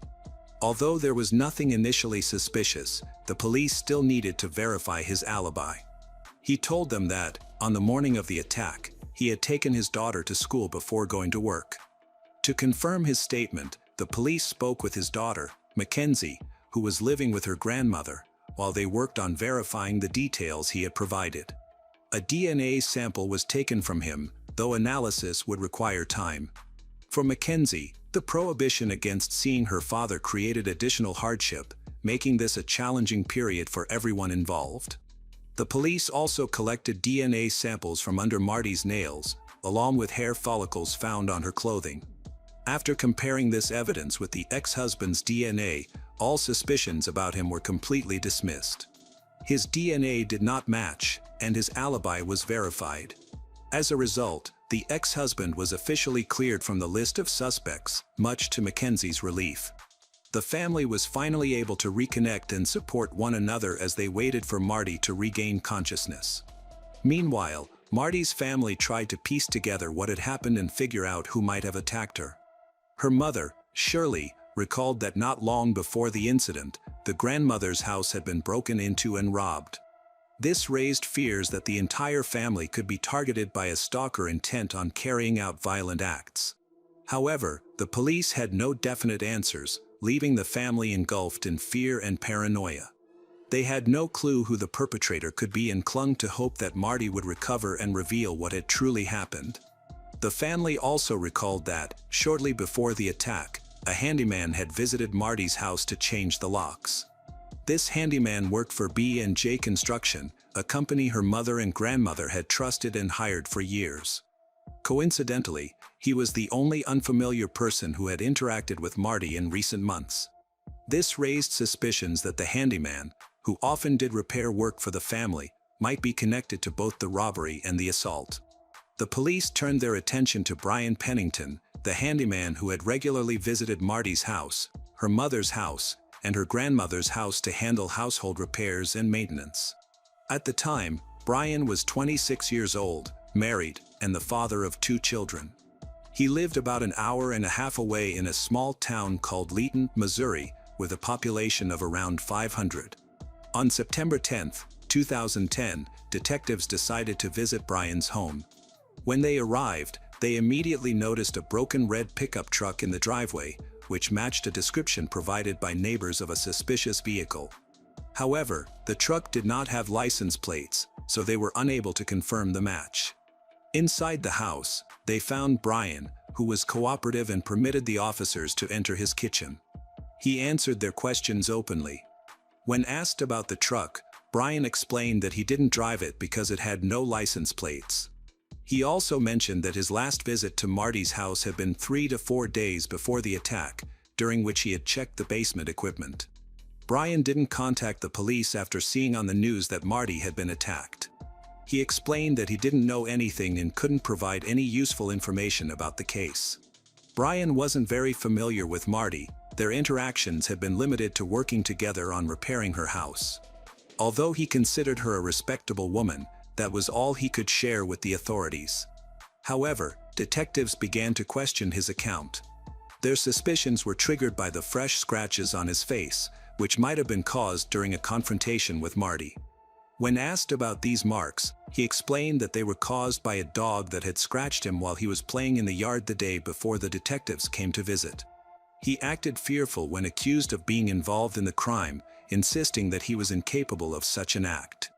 Brian provided an alibi, prompting investigators to verify his story. When detectives spoke to Brian's wife, Jessica, they noticed her odd behavior from the outset. She appeared hesitant, seemed afraid to disclose the truth, dodged direct questions, and mentioned there had been tension in their relationship lately.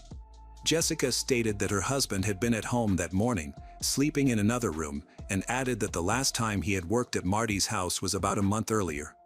She also corroborated Brian's claim that the scratches on his face were caused by a dog. However, her demeanor suggested she was not being truthful. Detectives doubted her account, and she was taken to the station for further questioning. Authorities suspected Jessica might either be an accomplice to the crime or trying to shield the killer. Before leaving Brian's house, the police asked him whether they would find anything suspicious if they searched the property.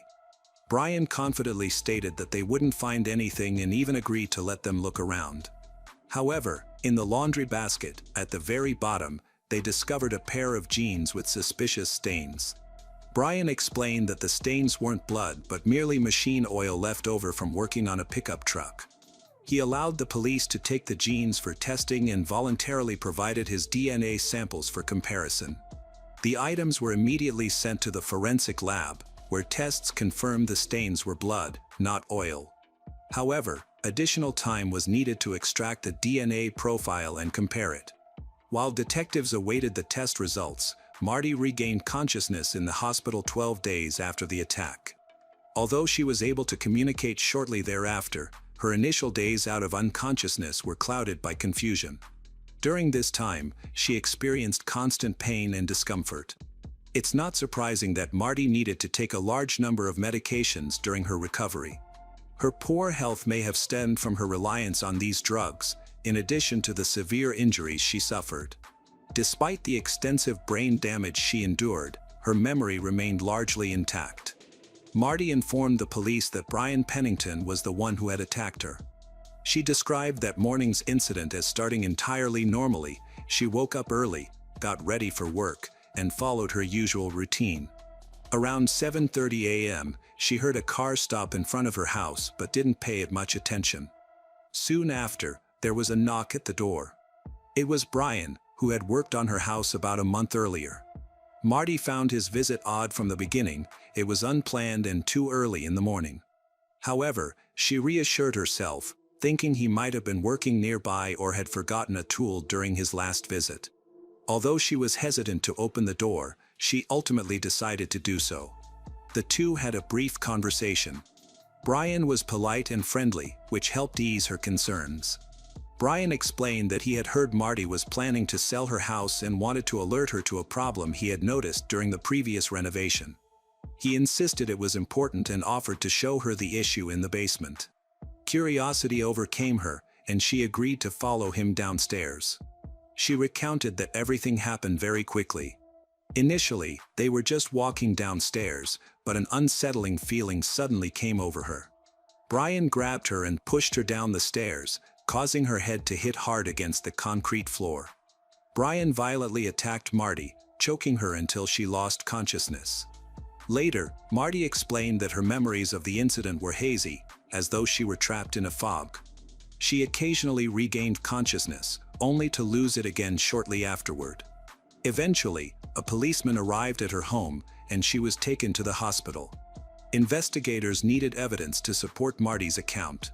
Tests were conducted on a pair of jeans found in Brian's laundry basket, which revealed traces of Marty's blood. DNA samples taken from beneath her fingernails also matched his DNA. Law enforcement officers obtained an arrest warrant for Brian and visited his home, but he was not there. The search for him intensified, and soon police in the city discovered a damaged red pickup truck. Jessica was behind the wheel, and Brian was sitting in the passenger seat, visibly disheveled. Authorities charged Brian with attempted murder and robbery, setting bail at $1 million. The news stunned Marty's mother and grandmother, who had been in contact with Brian for years and trusted him as a professional handyman. Brian frequently worked for Marty's family, completing various household repairs. Tragically, it was Marty's mother who had recommended him to her daughter, leaving her with a deep sense of guilt. The family struggled to comprehend this senseless act of aggression. Brian's cruelty seemed inexplicable, and no clear motive emerged. Although he provided no explanation for his actions, experts were left baffled by the sheer brutality of the attack.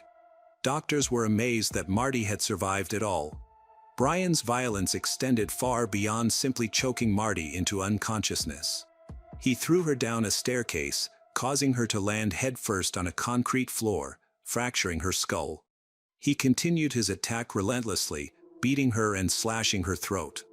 Marty struggled to comprehend what she could have done to warrant such a terrible fate. After sustaining severe head injuries, she faced challenges with her balance, although she eventually managed to walk independently. Shortly after emerging from a coma, she developed visual impairments, along with hearing and cognitive difficulties. Her family noticed that Marty seemed like a shadow of her former self, but they remained hopeful for her recovery. At times, she would lapse into long periods of thoughtfulness, which deeply concerned her loved ones, especially her daughter. Doctors refrained from making a definitive prognosis. While acknowledging the challenges Marty faced, they emphasized that her survival against the odds suggested that recovery was possible. After spending about a month in the hospital, Marty was finally discharged. During her recovery period, she became closer to her 16-year-old daughter, Mackenzie, whose birthday occurred while she was still in the hospital. Mackenzie was deeply touched by a card her mother wrote for her, even though the handwriting resembled that of a child. She recognized the long journey ahead and understood her vital role in supporting her mother as she gradually healed. Marty faced significant emotional challenges after the attack, struggling to reconcile how someone she had trusted deeply could turn out to be a vicious criminal capable of unprovoked violence. Seeking solace, she turned to her local church for emotional support. Meanwhile, Marty's family was determined to ensure that Brian faced justice and received a lengthy prison sentence. The prosecutor's office had overwhelming evidence to press charges against him, including physical proof, Marty's detailed account of the attack, scratches on Brian's face, DNA matches, and items stained with blood. The only missing piece was a clear motive. Brian had neither attempted to abuse Marty nor stolen anything from her home. His actions were simply a deliberate and calculated effort to kill her while working in her house. This act of violence was sudden and seemed to lack any apparent provocation. Marty had no prior conflicts with Brian, and relations between him and other women in her family had been peaceful. However, as police investigated Brian's background, they uncovered a troubling history of criminal activity. He had been convicted in 26 separate cases, most of which were related to domestic violence. His ex-wife and former girlfriends had reported him to the police numerous times. Jessica admitted that she had shielded him out of fear of becoming his next target, as his behavior was systematically abusive. Brian frequently threatened her, exhibiting a clear pattern of cruelty.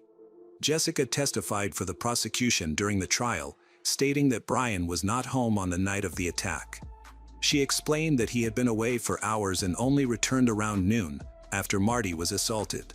Upon his return, his clothes were covered in blood. When questioned, he claimed it was machine oil but offered no further explanation. Jessica also refuted his claim that the scratches were allegedly caused by the dog, revealing that he had forced her to lie under the threat of being killed. She provided detailed accounts of their married life, describing him as abusive, both physically and emotionally. During the trial, Brian was visibly shocked when Marty appeared alive in court to testify against him. Jessica, his wife, also testified for the prosecution, presenting evidence that contradicted his statements. Moreover, none of Brian's claims were corroborated during the hearings. Jessica submitted cell phone records showing that, at approximately 8 a.m. on the morning of the attack, she had tried to contact Brian. Geolocation data confirmed that he was near Marty's house at the time. As the evidence against Brian continues to build, he has no viable path to acquittal. To avoid a prolonged and traumatic trial, Brian was offered a plea bargain. Although he could have faced up to 40 years in prison, the deal reduced his sentence to 28 years. However, on the day his sentence was to be announced, Brian unexpectedly attempted to withdraw the plea agreement and plead guilty instead. The court rejected his request, citing no valid justification for accepting it. During the final courtroom proceedings, Marty directly asked Brian why he had attacked her and nearly killed her, but he refused to provide a reason or make any closing statements. Marty is still recovering from the devastating attack, which left permanent scars on her face and neck. The injuries have distorted her facial features and affected her mobility. Despite these challenges, Marty remains determined and continues to train rigorously, believing she can regain her former self or even surpass it. In interviews, she often reflects on how someone only 26 years old could commit such a cruel act. Her resilience and self-belief have helped her heal from this violent incident, strengthening her resolve in the process. Marty returned to her routine fairly quickly and has become even more active. She took up kickboxing to learn self-defense, and sports have played a significant role in her recovery. She also created a website aimed at supporting others who have experienced traumatic events, using her personal story to inspire and encourage healing. In addition to these efforts, Marty continues to work as a designer for a clothing company, channeling her creativity into her art as a way to manage anxiety and stress. She credits her daughter, Mackenzie, as the cornerstone of her recovery and is deeply grateful for her unwavering support. Recently, Marty published a book that details the horrific incident that changed her life, with the hope of inspiring others to overcome adversity through resilience. She now actively works as a motivational speaker, meeting with various communities and offering the same support that helped her rebuild her life. As for Brian Pennington, her attacker, he remains in prison and is estranged from his family, including his mother, ex-wife, and children, who have all cut ties with him.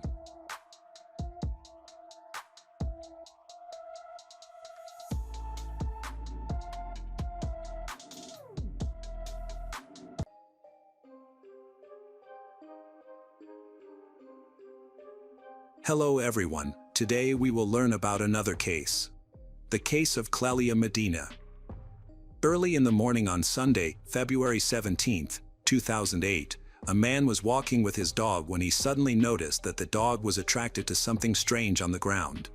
Looking closely, he realized it was a series of drops forming a path.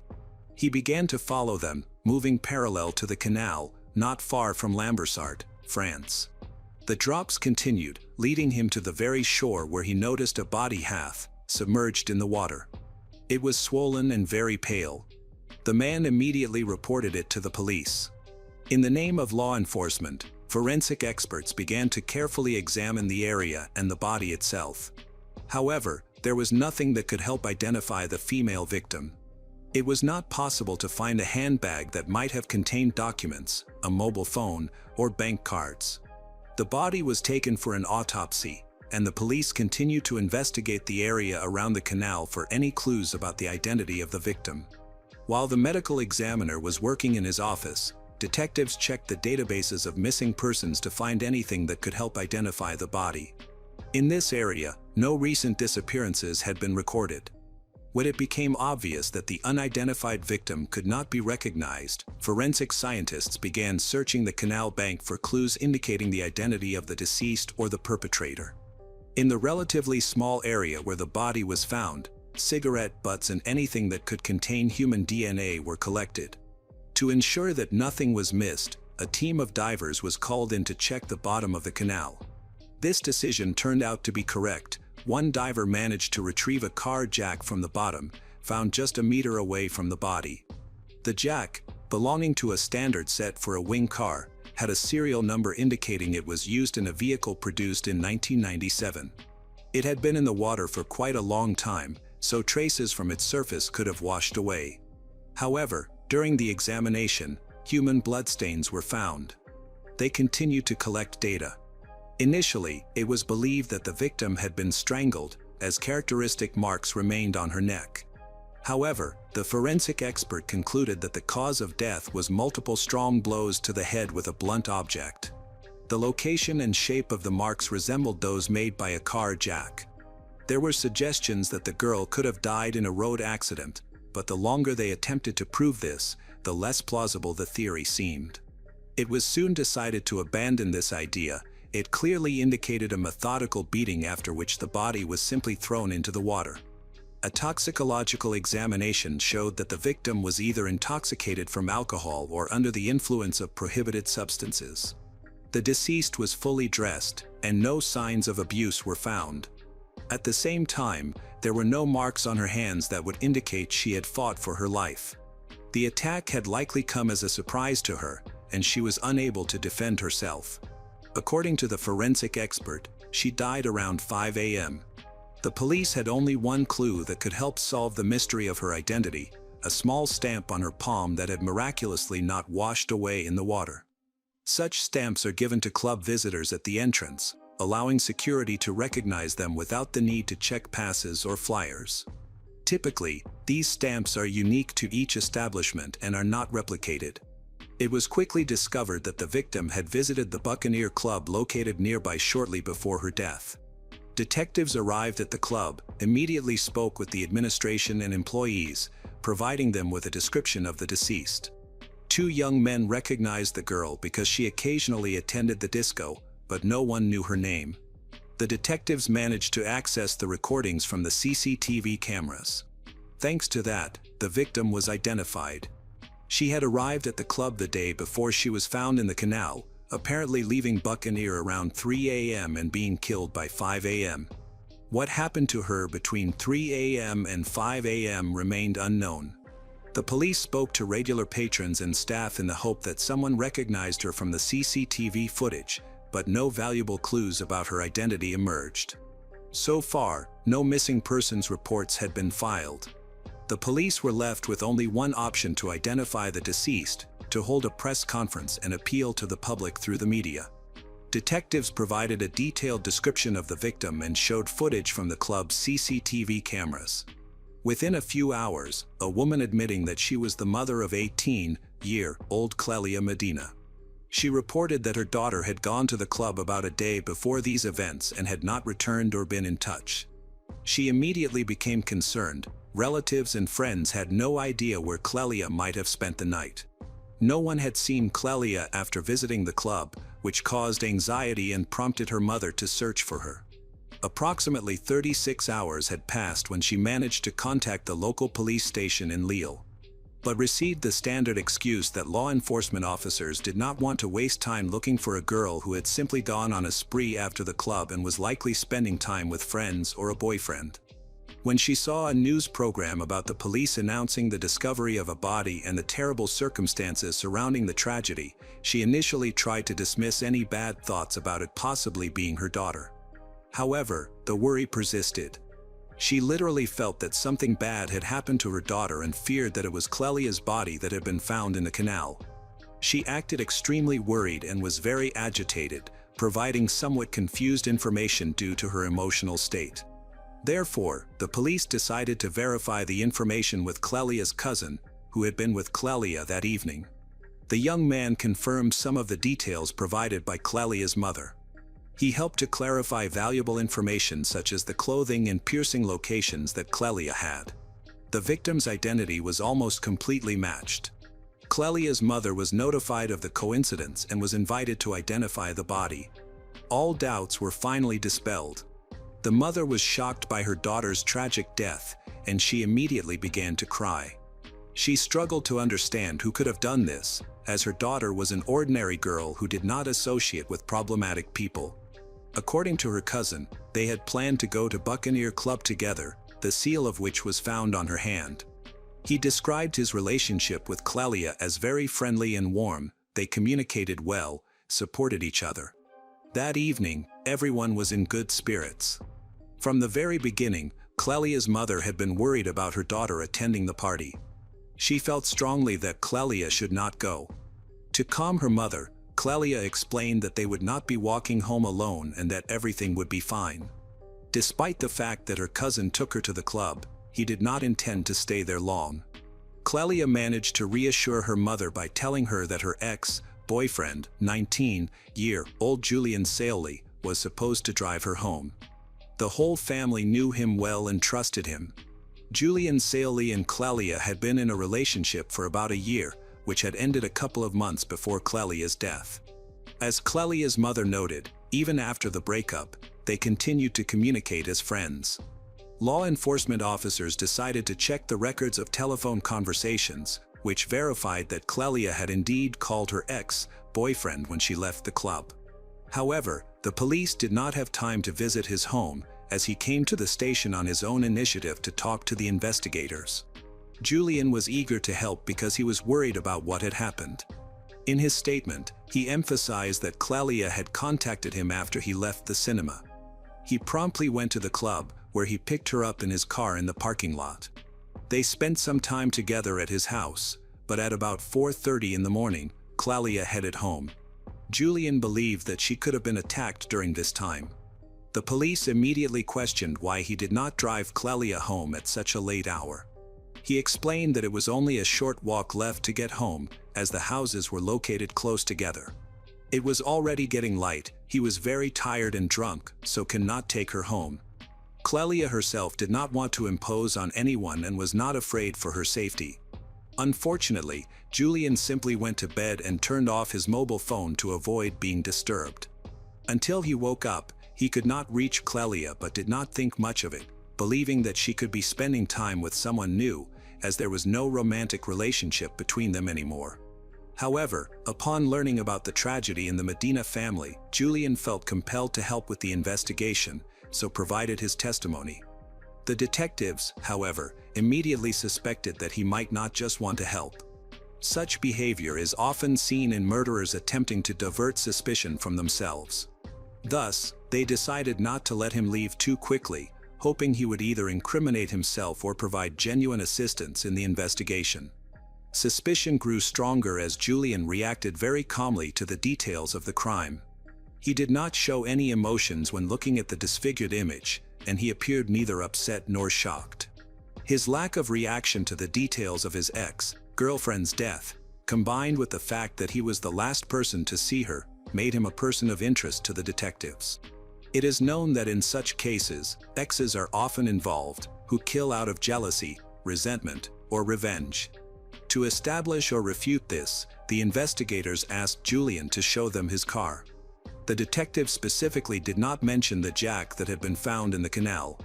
He agreed to this request without hesitation. According to his confession, he arrived at the police station in the same car in which he had driven Clelia from the club to his home. The policeman went out into the street with him, and in the parking lot, they found a notch indicating the year of manufacture of the car matched the jack. As soon as the door was opened, they felt a very strong smell of cleaning products. The interior was excessively clean for a young guy. It seemed that a very thorough cleaning had been carried out recently. Nevertheless, Julian immediately justified himself by saying that he had bought a new car only 10 days prior, and the previous owner had cleaned it well before selling it. The police were most interested in the possibility of blood being present. Perhaps Julian could have attacked Clelia in his car or transported the body after the attack. When the mat in the trunk was lifted, they found several suspicious dark red drops that were collected for further analysis. However, none of these stains belonged to Clelia. Nevertheless, Julian continued to be considered the main suspect. It was believed that this was an attack based on passion, so the killer must have known the victim well. Furthermore, the make of the car matched the jack with the jack was found at the bottom of the canal. Julian seemed ideal as a suspect based on all the criteria. After, they found one valuable clue, a blood stain on one of Julian's sneakers. After examination, it was possible to prove that the blood belonged to Clelia, but it was not possible to date it with precision.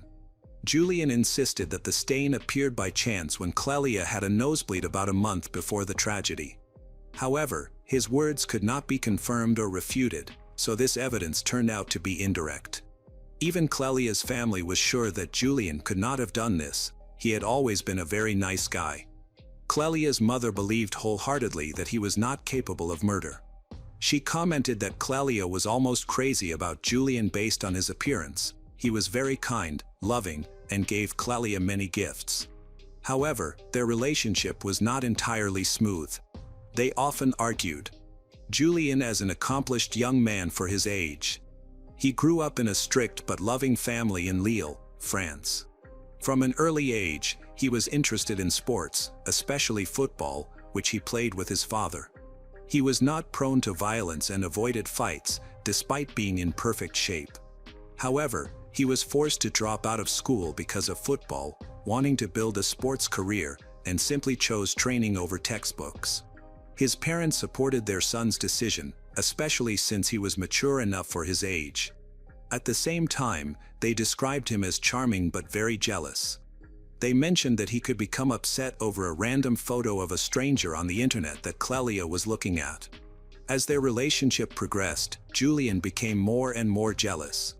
Due to such tumultuous dynamics, they eventually broke up. Despite the tensions, they continued to maintain friendly relations, and everything seemed normal. Except for the circumstantial evidence against Julian, there was no concrete proof. He was released pending further investigation. Then, Julian was arrested and charged with Clelia's murder. He spent about a year in prison, but his lawyer managed to get him released before his trial.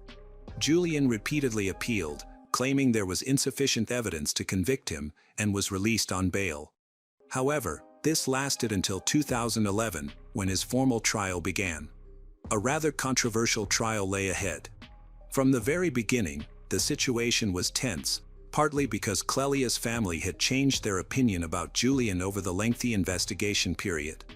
They became convinced, based on several dubious facts, that the deceased's ex-boyfriend was indeed a criminal. Clelia's family now demanded punishment for the supposed killer. At this stage, it was necessary to assess the mental health of the suspect. In June 2008, Julian was visited by an expert psychiatrist, who noted no deviations. Julian willingly made contact and described in detail the events related to Clelia. He admitted that there had indeed been several conflicts which ended in slaps to the face. Although he did not think this was normal, he justified himself, citing jealousy regarding Clelia and claiming that she had stolen from him multiple times. After the examination, the specialist concluded that Julian was completely in his right mind and capable of appearing in court. Tension was literally in the air. The defense team escalated the situation to the point where a fight broke out right in the courtroom. Several people were slightly injured, so the trial was postponed because of this unpleasant incident and the subsequent bureaucratic red tape. Everything was delayed for another year until 2012. From February 2009 until the start of the trial in June 2012, Julian lived with his paternal aunts near Paris. She immediately noticed how angry he was. At first, they thought it was connected to the slander against him. However, his discontent grew as the trial approached. Meanwhile, the Medina family accused Julian's lawyer of unnecessarily dragging out the proceedings, which only heightened tensions. The first witnesses began to speak at the meetings. There was a mutual friend of Clelia and Julian who recalled that all three of them had once been driving in a car together after their romantic relationship had ended. Julian had even started dating a new girl, who happened to be one of Clelia's close friends. This situation made she very upset and jealous. Despite their breakup, a conflict ensued between them, which even escalated to physical confrontation. They exchanged blows. At one point, Clelia even attempted to jump out of the moving car, but Julian managed to pull her back inside. By the time the car reached her friend's house, Clelia finally exited and continued yelling at Julian from the street. He tried to calm her down, but she simply waved her hand dismissively and left the scene. This friend was convinced this was not an isolated incident, as outbursts of jealousy and aggression were repeated throughout their relationship. In addition to this event, Clelia's parents recalled several instances during family vacations with Julian where he lost control. They once caught him walking around the apartment with a weapon. However, he had managed to convince Clelia's relatives that it was just a failed joke. They now understood the situation was much more serious. From the very beginning, Clelia had been in great danger.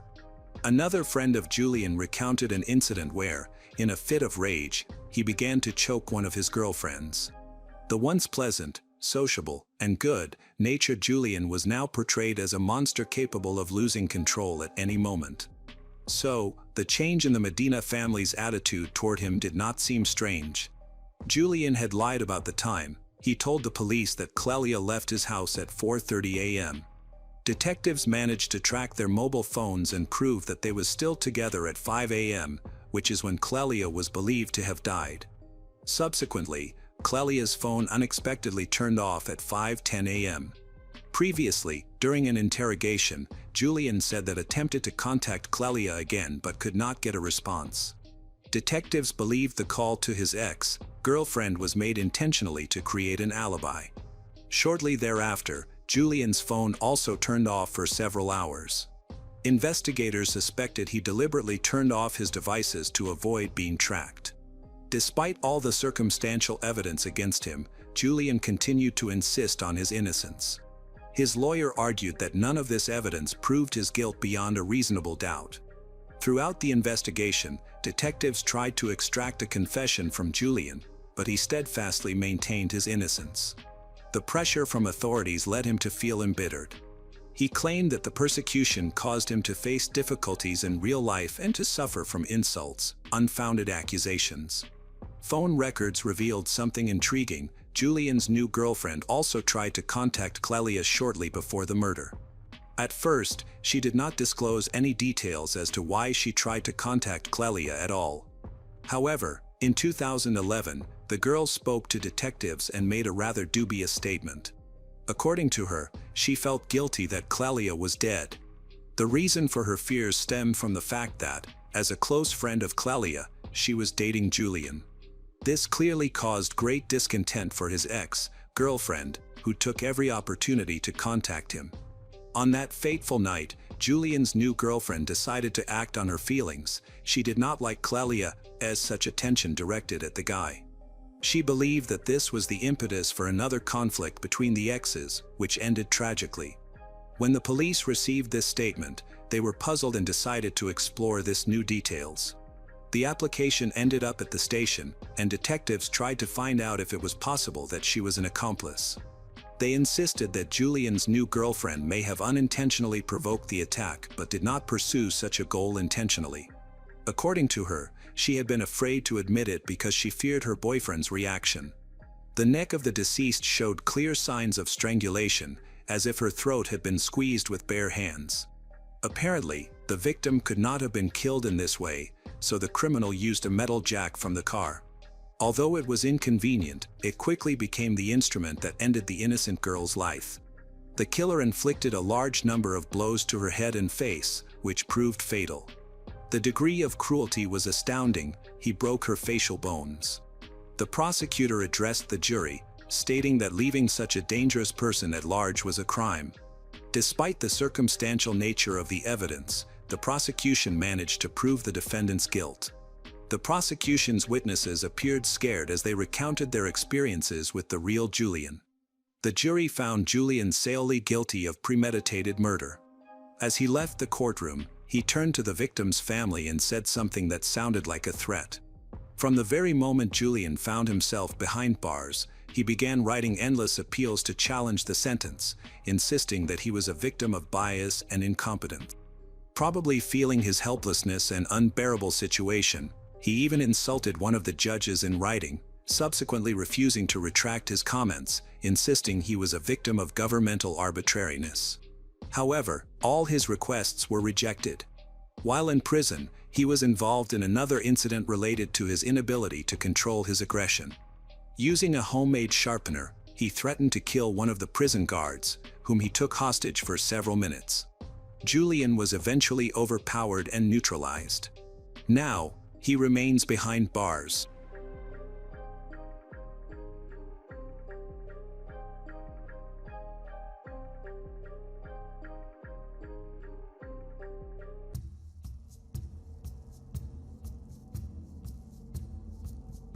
Hello everyone, today we will learn about another case. The case of Judy Southern. Sometimes, from the very beginning of an investigation, everything seems to work out. The Supreme Court might directly point to a criminal, but practice shows that they are not always correct. While they tried to connect one person to the crime, the real culprit was walking free. Judy lived in Manhattan, New York, USA. She was a young woman who worked part-time at the post office. She always focused more on family and children than on career success. However, she wanted to get an education. Therefore, after graduating from high school, she entered college and successfully graduated. During this period, she met Alan Southern. They began a relationship and then got married. Judy and Alan lived together for more than 6 years. They raised a child together. From the outside, it seemed that everything was fine in their family, until one day that destroyed the entire family idol. On June 7, 2000, Judy was in a good mood as she went to work in the morning, delivering mail around the area. At about 3:30 p.m., she returned home and, as always, found no one there yet. Judy arrived first and was getting ready for her husband to return from work. She had a 5-year-old son who was visiting his grandparents at that time.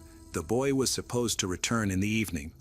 Once inside, Judy immediately noticed a strange mess on the kitchen table and found a suspicious note. She remembered that no one was there when she left for work. No one from the household could have come and left a message. Her husband was at work and never showed up during the day. Judy didn't have time to figure it all out, began to read the note, which turned out to have quite disturbing content. While she scanned the piece of paper, a stranger came out of a dark room and headed towards her, weapon at the ready. Without warning, he attacked her twice. The first bullet missed, but the second hit Judy in the lower abdomen. She fell to the floor and screamed in pain, losing consciousness. When she came to her senses, the attacker was nowhere to be seen. Judy barely reached the phone and tried to call her husband for help. But the phone was not working. She wanted to get to her mobile phone but could not remember where she left it. Fearing that the stranger might still be nearby, Judy crawled to the front door and carefully opened it. She stood up, leaning against the wall, left the house. Judy tried to attract the attention of others to scare off the criminal. She was bleeding and managed to walk only a couple of meters before she fell down exhausted. She knew her husband would be finishing work soon and would be near the house. That is exactly what happened.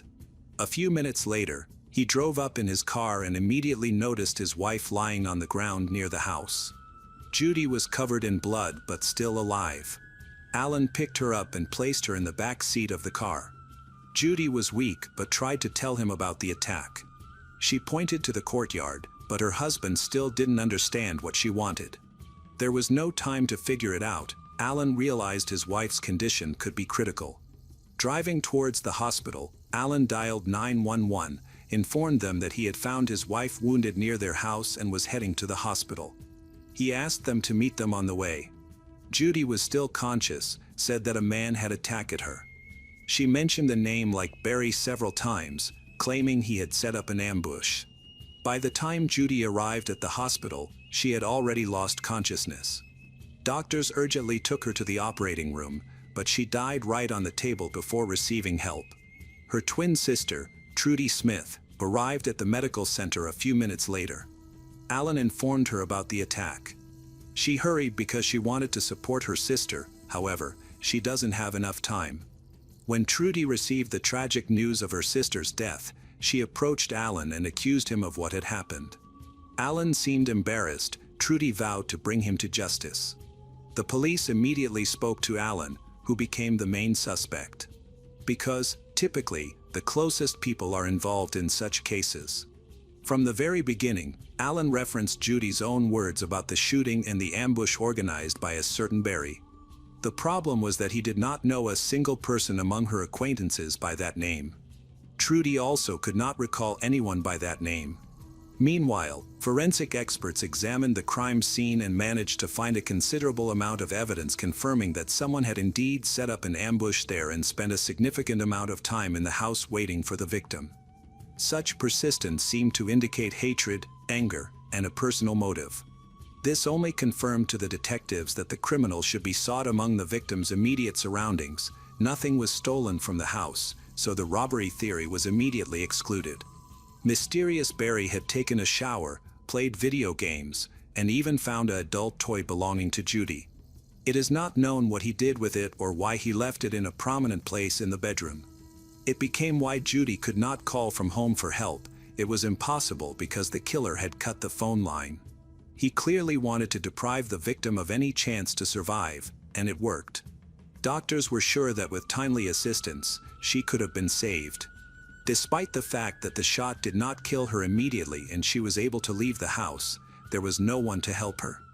Unfortunately, she had to wait for Alan to arrive for some time, during which she lost a lot of blood. The detectives discovered traces of Alan, her husband. He continued to insist that he had nothing to do with the ambush. There were cigarette butts lying everywhere in the house, suggesting that the killer had smoked more than a pack of cigarettes while waiting for Judy. During the investigation, it turned out that neither the victim herself nor her husband smoked that brand of cigarettes, although this was not strong evidence of his innocence. This became the first piece of evidence in favor of Alan's alibi. It was strange that the criminal had entered the house without breaking in. Alan believed that all the windows and doors should have been closed before he left for work, but the shooter could have escaped through the window, which was wide open. During the searches, Alan remembered that his wife sometimes left the kitchen window slightly open to air out the house. This change in testimony was perceived as a very alarming sign. Spent cartridges were found at the scene of the crime. The first bullet hit a wooden wall. Flax was collected for further examination, and the police tried their best to find the weapon, but it was all in vain. Now, locating it had become a priority. It was believed that Alan managed to dispose of the gun, and naturally, he did not confess to this. Everything seemed to be against Alan. He was the first to report the incident and had spent the last minutes of Judy's life with her. His entire car was covered in blood, as were his hands and clothes. When Alan's office was searched, even more suspicious evidence was found. A special device for recording calls was installed on the family's home phone. Thanks to it, Alan could listen to their conversations while at work, checking his suspicions. This immediately drew the attention of the authorities to Alan. This became a reason to increase pressure on him. The most curious piece of evidence was a note found at the scene, which appeared to be a suicide note, but not written by Judy or her husband. A new name also surfaced in this case, Jonathan. On the other hand, Alan and Judy had serious problems, which offered more reasons to commit a crime. The recordings of telephone conversations were linked to his attempts to catch his wife in infidelity. He planned to use all of this to gain an advantage in court during their pending divorce. As it turned out, both were unfaithful in their marriage. Alan had already had 2 mistresses, which Judy knew about. These affairs significantly contributed to the collapse of their marriage. At the time of the attack, Judy also had a lover. They contacted him, but the man's name was not Jonathan, and he did not appear to look like a killer from the beginning. All suspicions were removed when he provided a reliable alibi. Just 2 days before her death, Judy had called and complained about problems in the marriage, mentioning that they were even sleeping in different rooms, that for over a month, nothing had kept them together except for their 5-year-old son, Jacob. Judy had long wanted to file for divorce but saw how well her child was with his father and did not want to ruin that bond. Alan truly played a significant role in Jacob's life. However, this no longer mattered against the backdrop of constant quarrels. Judy could no longer tolerate the conflicts and was planning to file for divorce. It is obvious that this gave Alan more reasons for anger. He could have been jealous of her, fearing that he would lose his son or be forced to share custody or pay alimony. Trudy confirmed that they indeed had disputes about their child, and both wanted to obtain custody rights, making the divorce process expectedly difficult. Trudy, too, had reason to confront Alan with accusations right in the medical center. However, the most compelling and disturbing arguments for the investigation came from Judy's friends. Everyone knew that Judy had serious marital problems, but the situation was worse than it seemed. Judy had repeatedly stated that if something happened to her, Alan would definitely be guilty. The possibility of financial motives for the crime also emerged. as their relationship began to crumble, Alan could solve all his problems at once and gain some benefit. This turned out to be true because a life insurance policy for Judy was found during the investigation, with her husband and son as the beneficiaries. Of course, Alan denied everything.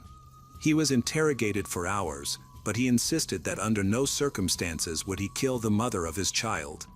He claimed that he loved his son too much to deprive him of the most valuable person in his son's life.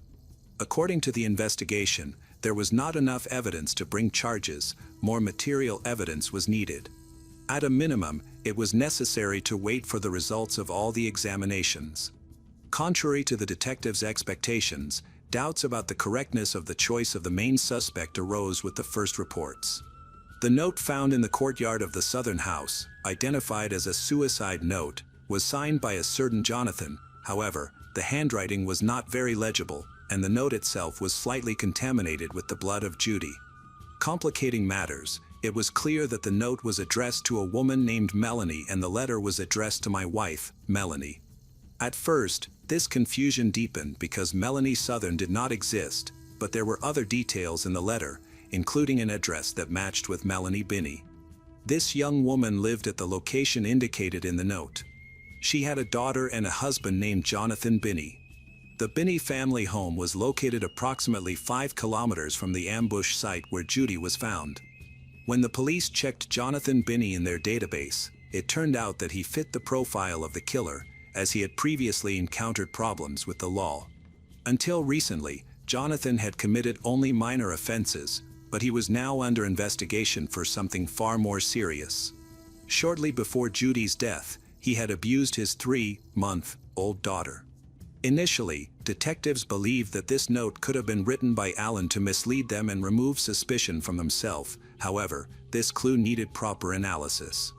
In the suicide letter, Jonathan indicated that he wanted to leave this life voluntarily because he could not imagine being imprisoned for abusing a child. This all appeared suspicious when the detectives arrived at his house, where they found only his wife, Melanie. She admitted that he had not lived there since her statement about the child abuse case. Melanie was very angry with Jonathan. When she found out what happened to the Southern family, she was shocked because, in her opinion, Jonathan did not look like a killer, although she was no longer sure of anything. She was amazed at how close she had let a true madman, capable of such atrocities, into her life.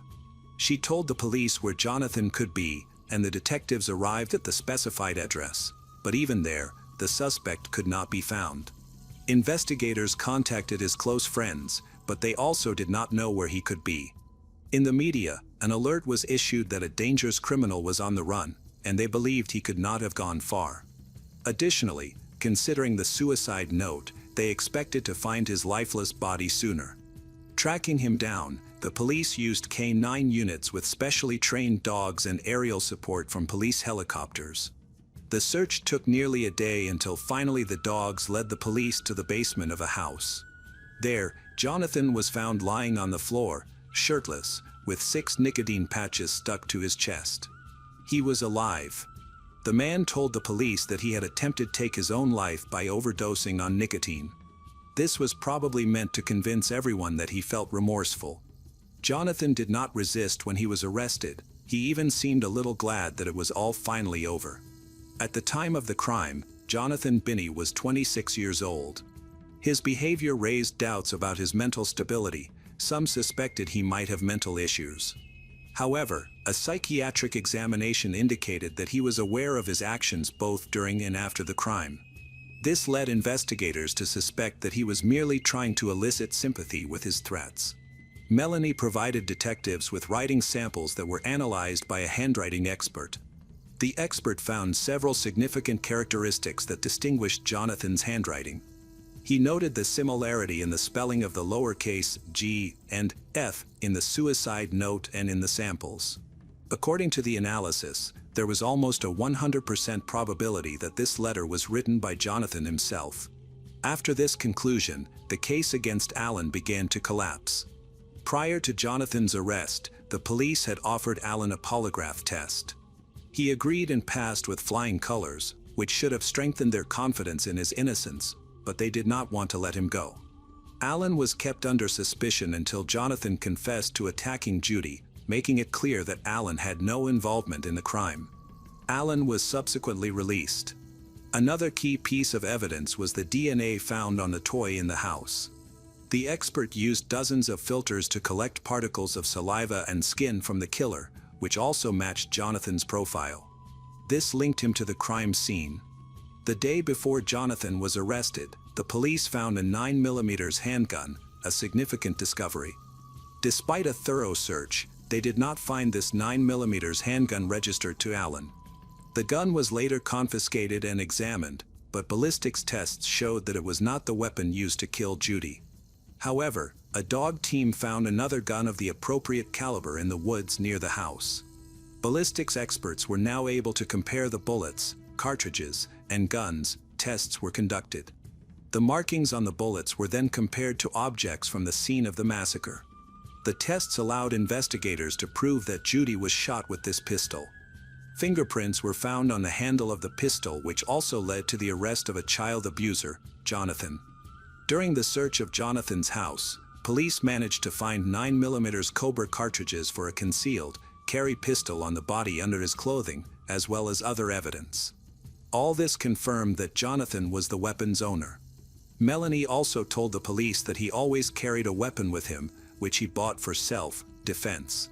However, this had little effect on the situation with Alan. Even after that, he still looked suspicious. There were too many doubts against him because of the existing motive. Therefore, his status changed. It was now believed that he did not kill his wife with his own hands but became the mastermind behind the murder, using Jonathan as the executor.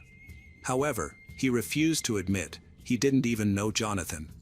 The theory that Alan hired Jonathan to kill his wife was also carefully investigated for a long time. The correspondence and calls were analyzed, but no connection leading Judy to Jonathan could be found. It seemed they were not acquainted at all. Against this backdrop, authorities tried to find at least some connection between the criminal and his victim in order to understand the motive for the attack.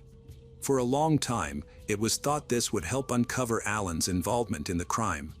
It seemed suspicious that Judy called out a similar name before her death. Perhaps she really knew him or was trying to say something else, but her husband did not hear.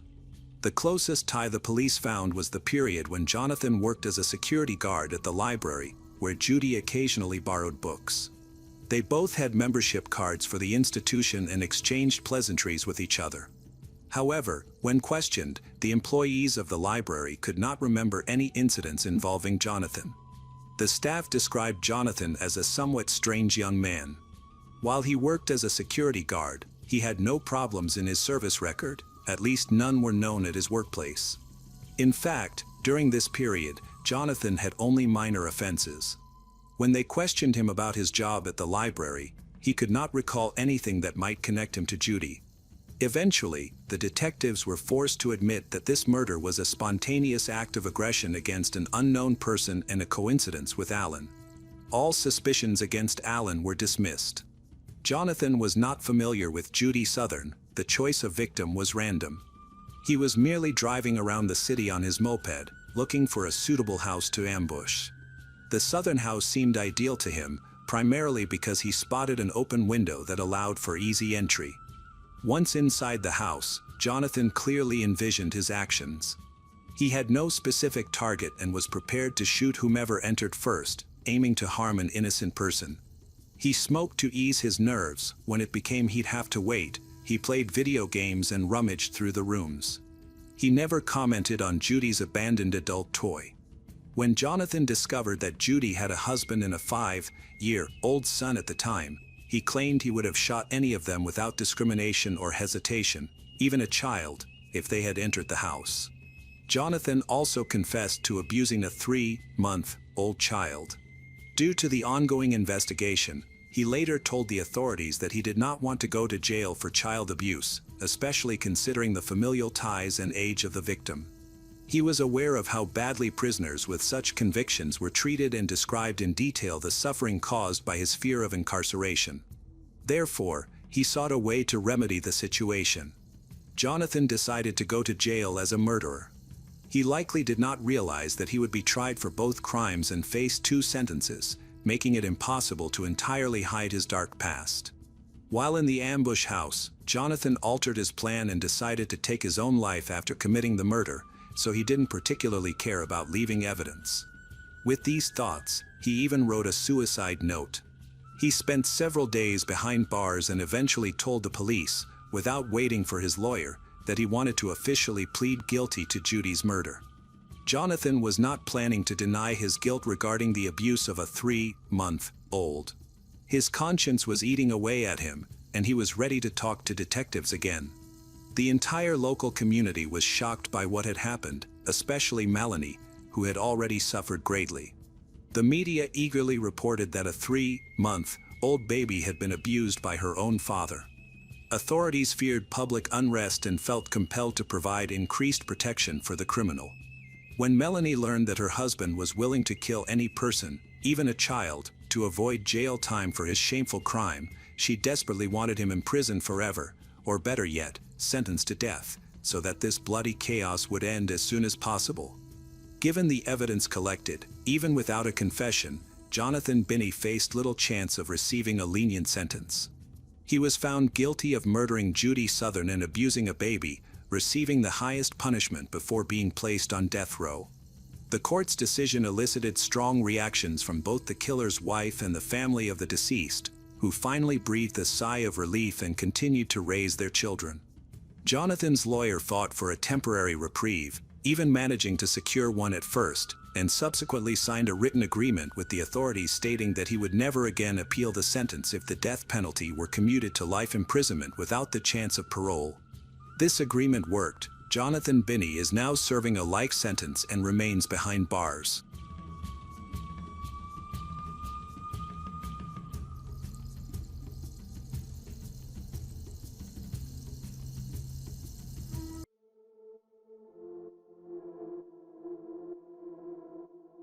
Hey detectives!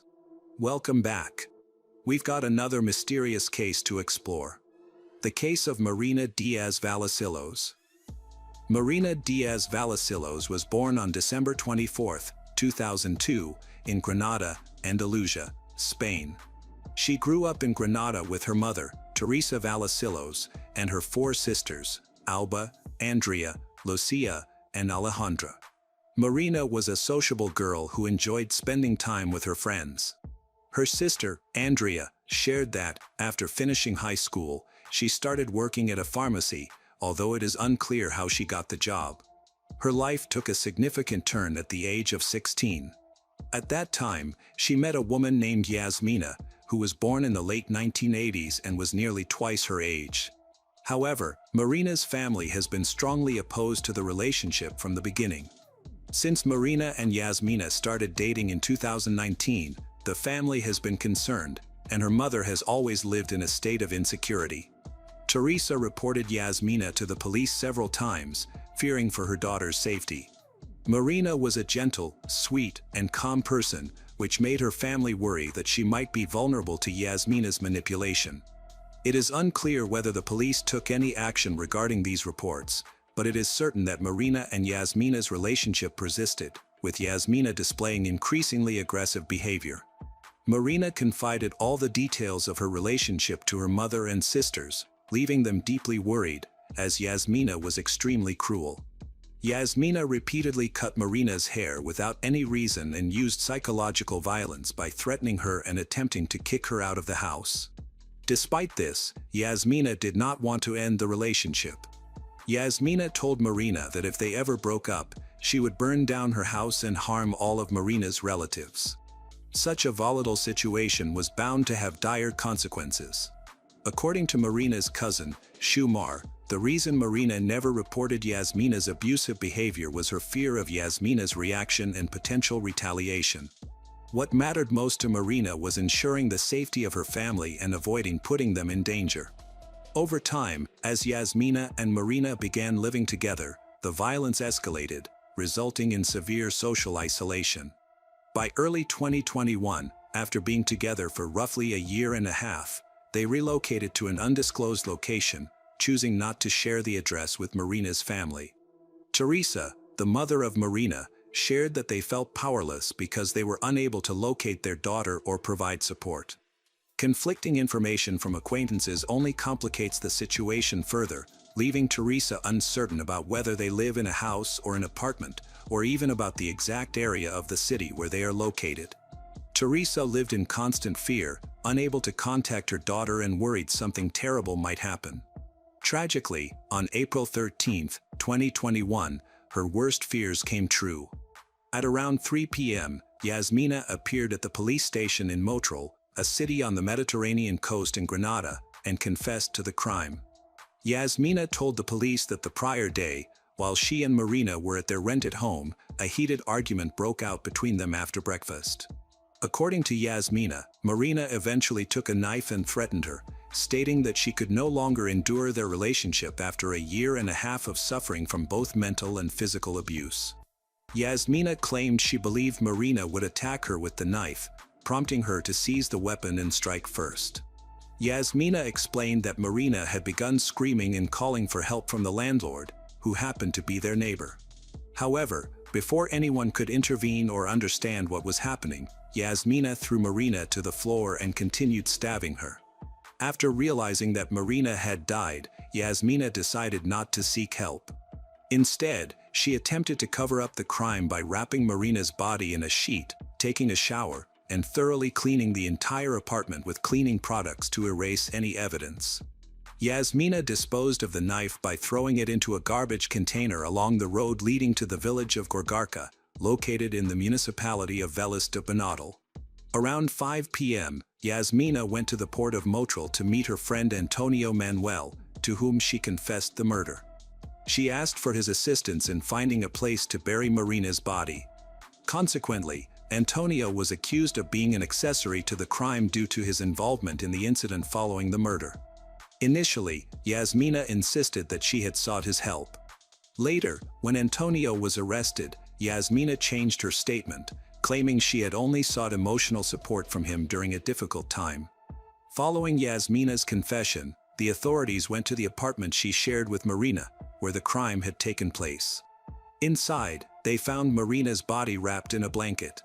Investigators confirmed Yasmina's account, noting that the apartment had been meticulously cleaned, leaving behind no visible evidence of the crime, apart from a strong smell of cleaning products.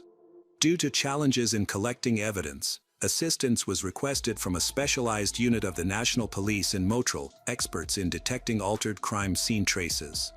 This team arrived in Granada on April 14, 2021, shortly after Marina's remains were transported to the city's Anatomical Institute, where all necessary tests were conducted. The results revealed that Marina had died from 24 stab wounds inflicted by Yasmina using a sharp object. It was also determined that Marina, aged 18, had suffered over 20 blows and other injuries to various parts of her body.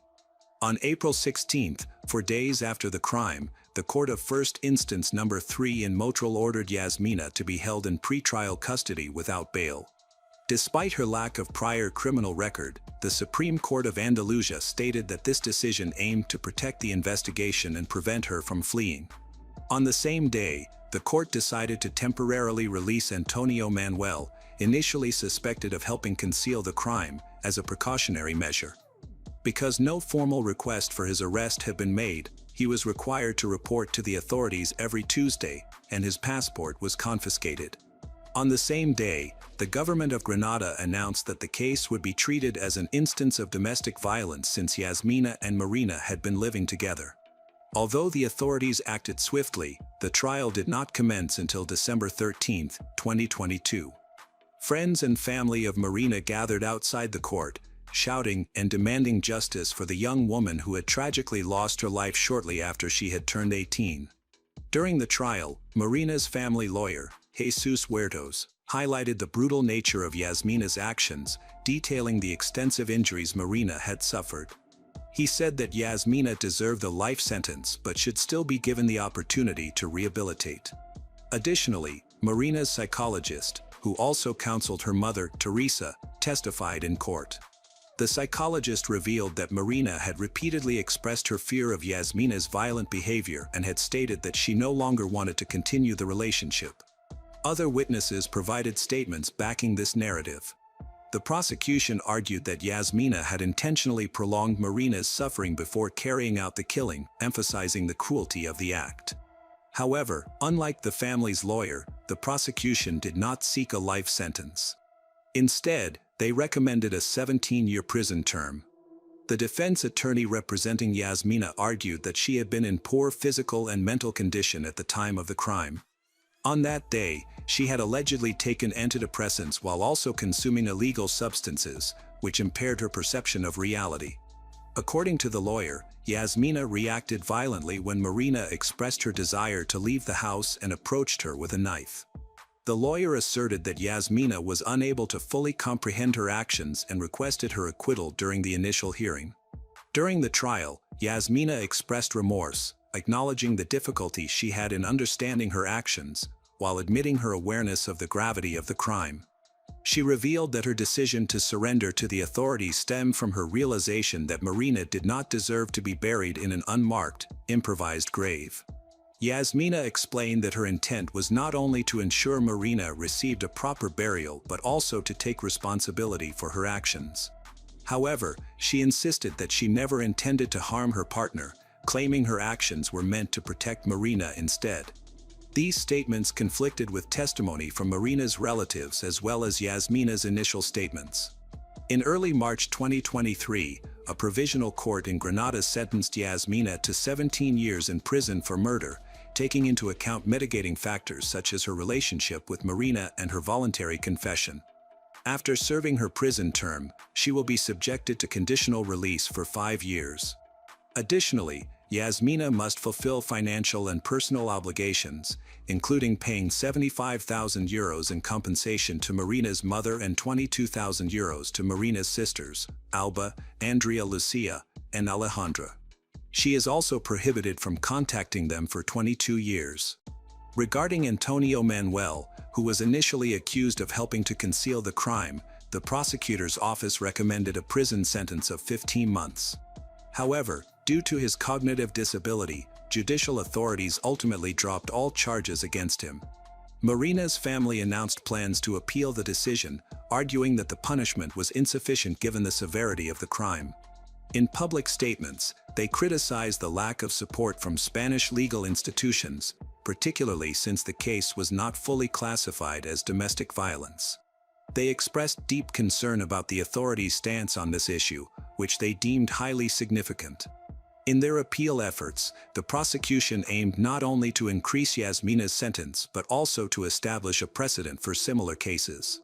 Meanwhile, Yasmina's defense announced plans to file an appeal, seeking either a reduction in the charges or a complete reversal of the verdict.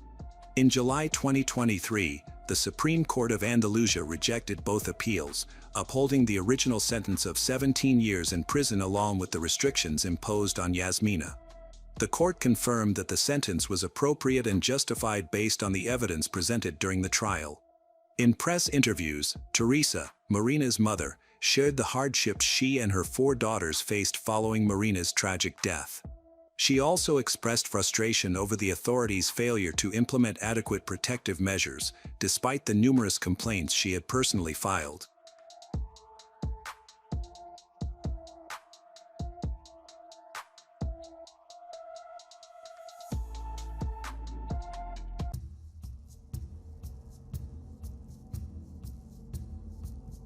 Hello everyone, today we will learn about another case. The case of Pamela Vitali. Pamela Vitali was born on January 11, 1953, at Shepherd Field Air Force Base in Wichita Falls, Texas, to U.S. Air Force Sergeant Vern B. Ludke, an accomplished pianist, and Carol J. Crowley Ludke, a vocalist and artist. Pamela spent most of her life in Minneapolis, Minnesota, with her family, including her sister Tamara. In her later years, Pamela worked as a flight attendant and visited various countries around the world. She met her first husband, Mario Vitali, in London, and then moved in with him. They had 2 children, Mario A. Vitali and Marissa A. Vitali. Despite appearances, their relationship was not the best from the very beginning. When it began to collapse, Pamela decided to return to the United States, taking her 2 children with her. In 1978, she moved to California in search of a better life. As a single mother, she could no longer work as a flight attendant for obvious reasons, so she tried her hand in various fields of activity. She worked as an accountant, a salesperson in a fashion boutique, and a manager in a computer company, but felt that none of these jobs were right for her. Nevertheless, Pamela continued to work to provide for herself and her children while also attending film school at the University of California. This path became more successful. Pamela enjoyed realizing herself in cinema, and eventually, she became a producer. Pamela's career took off during her third year of film school when she met her future second husband, Daniel Horowitz, who was a lawyer. He was a professional in his field, combining private practice with creative writing. Daniel wrote a script and saw great potential in it. He began looking for a producer who might be interested in his vision. His friend Tamara found out about the script and introduced them. Pamela became interested in the script, and thus a romance blossomed. A month later, she moved closer to him, and they began working together.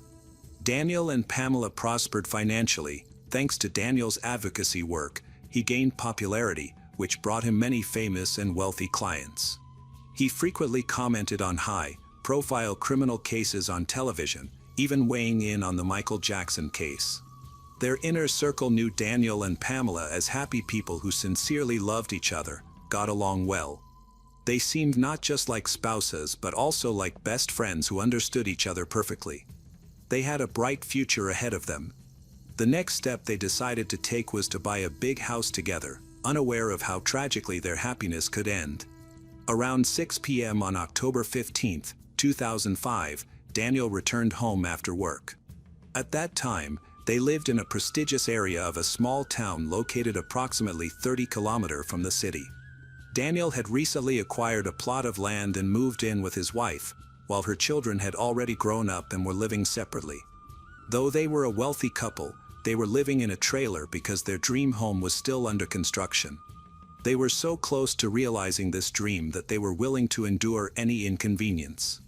When Daniel returned home, he immediately noticed something odd. Pamela's car was near the trailer, although she should still have been at dance class. He initially brushed it off, thinking she had simply returned home early. Daniel took 2 bags of groceries and approached the trailer door, but froze in place as he saw a large stain of blood on the ground. His heart raced, but he tried to shake the thought away. However, when he opened the door and went inside, he found his wife on the floor in a fetal position, covered in blood. Daniel knew how to provide first aid, so he leaned over her body to turn her over. In that moment, he realized she was dead. She was cold to the touch and clearly had died several hours prior. Rigor mortis had already set in. He called emergency services and reported the incident. After hanging up, he leaned over his wife's body again and screamed so loudly that neighbors all over the area heard his heartbreaking cries.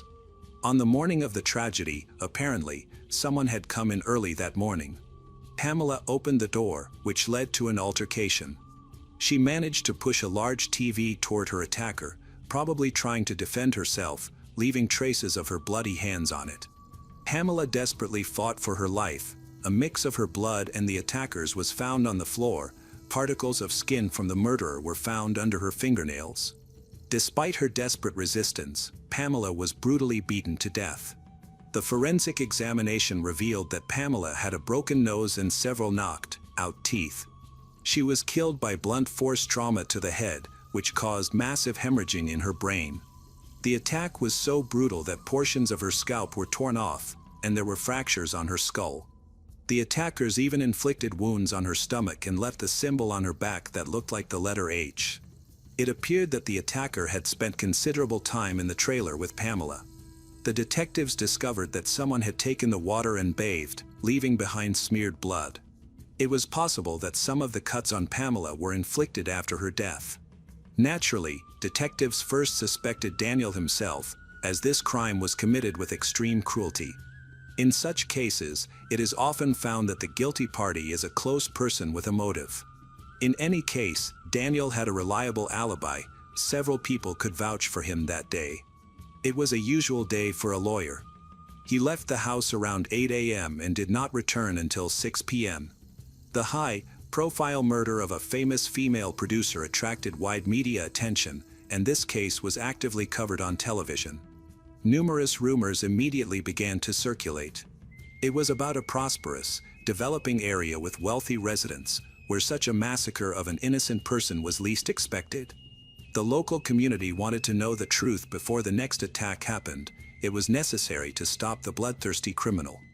Pamela was found in her underwear. Here were no traces of a break-in, which confirmed their suspicions. Only a husband or lover came to mind. There was no evidence of abuse, and nothing was missing from the trailer, despite the fact that the wealthy couple had a lot of valuables inside. This meant that theories involving abuse or robbery were unlikely. Nevertheless, even after the alibi was confirmed, the rumors did not stop. Some speculated that Daniel could not have committed the crime himself. As a lawyer, he constantly communicated with potentially dangerous people who could easily have carried out something similar at his behest. Detectives carefully checked this theory, analyzing the data on his computer and phone. However, they found no grounds for suspicion against Daniel and could not confirm that Pamela had a lover. Nevertheless, law enforcement officials did not abandon the idea that the criminal must have been well acquainted with Pamela. He was probably a resident of the area. This theory was not without foundation, as a statement was found in a trailer indicating harassment. According to Daniel, they had been persecuted for quite some time. As a result, he even left a restraining order against one of their neighbors to Pamela, but he never filed the documents with the court. Daniel admitted that there had been difficulties with one local resident who did not like them. However, he managed to reach an agreement with this person after weeks of bickering, and the problems ended without filing a complaint. He kept the restraining order just in case something happened again. The check on this neighbor yielded no results, as he was away at the time of the attack and had a reliable alibi. He was subsequently excluded from the list of suspects. On the day Pamela was buried, a press conference was held, during which the police announced the arrest of the probable killer. It turned out to be a 16-year-old teenager named Scott Dileski, who was just 2 weeks away from his 17th birthday. He did not personally know Pamela's family, but the victim's husband, Daniel, had helped his mother, Esther Fielding, with paperwork. Scott's family was experiencing financial difficulties, so Daniel did not even take money for his assistance. This was the unexpected price for his kindness. Scott Dileski was born in San Francisco. Soon after his birth, his parents divorced, and Esther raised the boy. Quite quickly, she found a new partner and remarried. Scott claimed that his stepfather could be cruel, but his mother had never witnessed any such incidents. Information about the early years of his life is contradictory. Some claim his stepfather could indeed be cruel, while others deny it. There is also conflicting information about the mother's attitude towards her son. Despite the difficulties with the family, when his father offered for him to move in, Scott refused. Shortly before Pamela's murder, Esther got divorced again, leading to financial problems and an acute housing crisis. She and her son were left without a place to stay, and Esther desperately sought employment. But finding a job while dealing with housing issues proved difficult. Fortunately, friends extended a helping hand, offering to temporarily move in with them. Esther and Scott were offered to settle on a property in a trailer. In fact, the living conditions were modest, but they had no choice. During this period, Scott was going through a transitional phase, showing signs of rebelliousness. As a pleasant but peculiar young man, he had previously been a Boy Scout and a baseball player. Before moving, he had studied quite well. Coincidentally, a chain of tragic events had been triggered by the loss of a loved one. Shortly before the move, Scott's half-sister died in a car accident. This serious incident caused significant psychological distress for him. Many believe that his mother's indifference led to negative changes in his behavior, but she did not remain idle. She tried to support her family during that time. Scott became increasingly detached from society and closed off, exhibiting low energy. His behavior also took on some strange characteristics. For instance, he once drew a pentagram and danced around it. This was only an external manifestation of his problems, while those who constantly interacted with Scott did not notice any significant alarming changes in his behavior. He became increasingly immersed in dark thoughts and began to write disturbing poems, probably to attract his mother's attention. Esther was sure that her son simply exhibited quirks. She did not speak of him as a difficult child. She believed that Scott was going through a challenging period in his own way due to the death of his sister and the financial difficulties their family faced.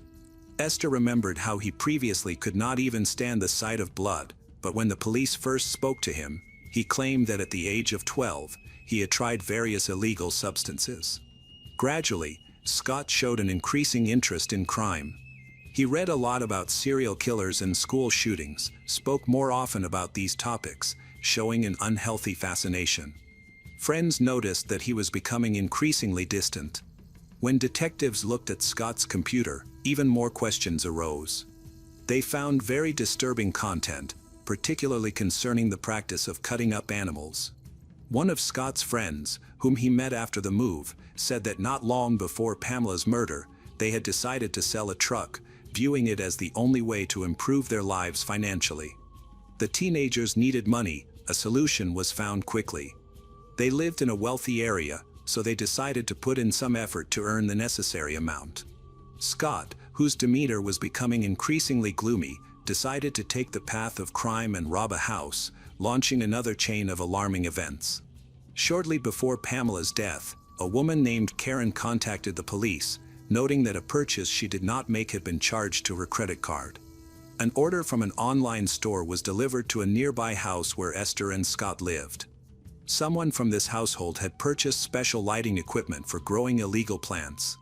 All of this led to Esther, as it was under her name that the suspicious order was made. However, Karen did not want to contact the police immediately. Esther was outraged by what she perceived as slander and believed that they were trying to put her in a bad light. Esther denied that she had ordered anything similar on the internet. However, the property owners suspected something was wrong and checked Scott's computer. Under pressure, Scott quickly confessed that he had come up with a fraudulent plan involving credit cards and that he had ordered the lighting fixtures. Soon after, Pamela died. In response to this incident, the parents of Scott's accomplice pressured him to confess to the scam, fearing that the young people could be involved in much more serious offenses. Maybe, the fraud involving the credit cards led to a robbery that ended in murder. His parents insisted that the accomplice go to the police station and confess everything. Interestingly, when he left the interrogation room, the detectives had in their hands a story that Scott had killed his neighbor. The young man who testified about all of this received immunity from prosecution for providing testimony. It was he who had pushed Scott into fraud and suggested that he engage in illegal activities. When the police came to arrest Scott, he was not at home. Esther was detained and admitted that her son was at a nearby location with his girlfriend. Less than an hour later, he was arrested along with Esther, who was also considered a participant. Esther and her son were held in custody for destruction of evidence and possibly for murder. Bail for Esther was set at $500. The suspicion against her arose from the story about a backpack that contained details of accounts and numbers of people from whom Scott had stolen money or planned to steal. Several people had already suffered due to the swindler. Esther's actions were viewed as criminal. The night after Pamela's murder, she contacted Scott to inform him of police activity in their area and asked him not to come home. Scott told her about the records and the backpack containing the data, asking her to throw it away, which she did. Esther insisted she was simply afraid for her son's safety. Scott was with his girlfriend, named Jenna Reddy. She later also ended up at the station, even testified against her boyfriend at the trial. She stated that he often talked about different ways of killing, for example, that shooting a person is less painful than beating them to death with a bat or stabbing them with a knife. According to Jenna, Scott often wondered how long it takes to beat someone to death and was obsessed with this topic. After the crime against Pamela, when they pressured Esther, she quickly agreed to cooperate with the authorities, receiving guarantees for protection from criminal prosecution. She denied any connection to her neighbor's murder. However, opinions about Esther were very conflicting. Some believed that she lived for her son, while her ex-husband did not share this belief. In any case, Esther changed her testimony, clearly trying to justify herself. Mainly, Esther talked about the backpack that she had thrown away. She did not know all the contents but believed they were unrelated to the murder. There was data on all the people who had become victims of Scott's fraudulent scheme. Esther helped find some items they had tried to destroy, including shoes and gloves that had blood stains on them. An examination showed that the items contained the blood of Pamela. Scott also left a shoe imprint at the crime scene, and samples of his DNA were found on Pamela's foot. In Scott's room, handwritten notes were discovered, some of which contained information about accounts of people who were likely to have been deceived by the same fraudulent scheme. In addition, there were plans to kidnap people. Apparently, Scott was ready to make money by any means, regardless of the seriousness of the crimes. There were also descriptions of how to get rid of evidence. All this confirmed the guilt of him. There were many coincidences. Even the symbol carved on the back of Pamela resembled the signatures that Scott used. A public defender was appointed at the beginning of the trial. However, there was also strong evidence against Scott that came to court. He was the complete opposite of his Gothic image during the investigation. All this was part of the defense attorney's strategy to humanize a dangerous killer in front of the jury in order to acquit him. According to Scott's version of events told before the trial, on the day of the murder, he decided to take a walk towards a local waterfall. He returned from this walk with serious injuries. According to him, while he was walking, he accidentally met a strange woman who attacked him, resulting in his injuries. By an amazing coincidence, she was Pamela, so the blood stains on both her and his clothes matched the DNA of the victim. He claimed that she had clawed his face, cut his wrist, and injured his hand. When he was arrested, the injuries were still fresh. Naturally, his story sounded unrealistic. Why would Pamela attack Scott at the waterfall? What happened to her afterward? How she ended up in the house, and who attacked her were all major questions. The evidence against Scott included all his browser queries related to animal cruelty, his obsession with crimes, plans for murder, material evidence, blood on items, confessions from friends of his girlfriend and her mother. The lawyer tried to highlight his best qualities and described him as a decent guy, but against the overwhelming evidence presented by the prosecutor's office, it seemed futile. The only point that might have raised doubt, as stated by the lawyer, was the discovery of DNA samples. In addition to Scott's and Pamela's blood, traces of an unidentified person were found in the house. The defense attorney insisted that the detectives overlooked this evidence from the start and focused solely on proving Scott's guilt. The prosecution argued that the evidence against Scott was too substantial to be dismissed, while the evidence suggesting Scott's innocence was virtually insignificant. The jury went into deliberation to decide Scott's fate. It took them 18 hours to reach a decision, ultimately sparing him from the death penalty, as they chose to try him as a minor. It was assumed that he would serve the rest of his life in prison. Scott was found guilty of first-degree murder a month before the final round of hearings was held.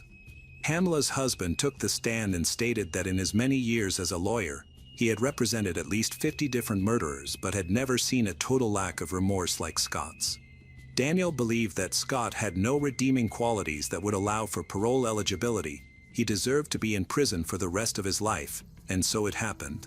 Scott Dileski was sentenced to life imprisonment. He was to remain in a juvenile facility until he turned 18 and then be transferred to an adult prison. Immediately after Scott turned 18, he appealed to have his sentence reviewed, but his efforts were in vain. In 2009, Scott filed a claim that his rights had been violated. He wanted to change the venue of the hearing and claimed that some evidence which could refute the appeal was also rejected. The next attempt was made in 2011, where he pointed to evidence indicating the involvement of an unknown person in the murder, specifically claiming that the authorities did not even attempt to identify who owned all the DNA traces found in the trailer where Pamela died. He insisted that the nature of the crime indicated a personal motive. Scott himself allegedly did not know Pamela, and it made no sense for him to kill her, especially with such cruelty. Additionally, the detectives claimed that the criminal remained in the trailer for an extended period, consistent with the timeline, but Scott asserted that he had been at home during that time. Again, his arguments did not lead to any significant changes.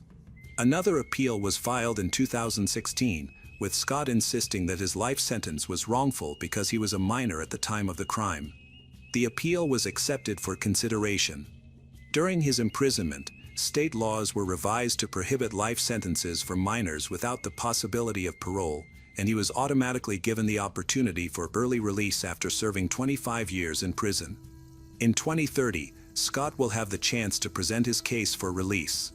However, whether this release will be approved by the Commission remains uncertain. It is difficult to predict the outcome, but it is known that Scott became an exemplary prisoner. He did not drop out of school and continued to receive an education within the prison walls. Pamela's family stated that they would definitely be present at the parole board hearing to prevent him from being released, viewing him as an especially dangerous criminal. Daniel never finished building the house he dreamed of with his wife. He was forced to sell the land along with the partially built house because he simply wanted to forget everything that had happened and start life anew.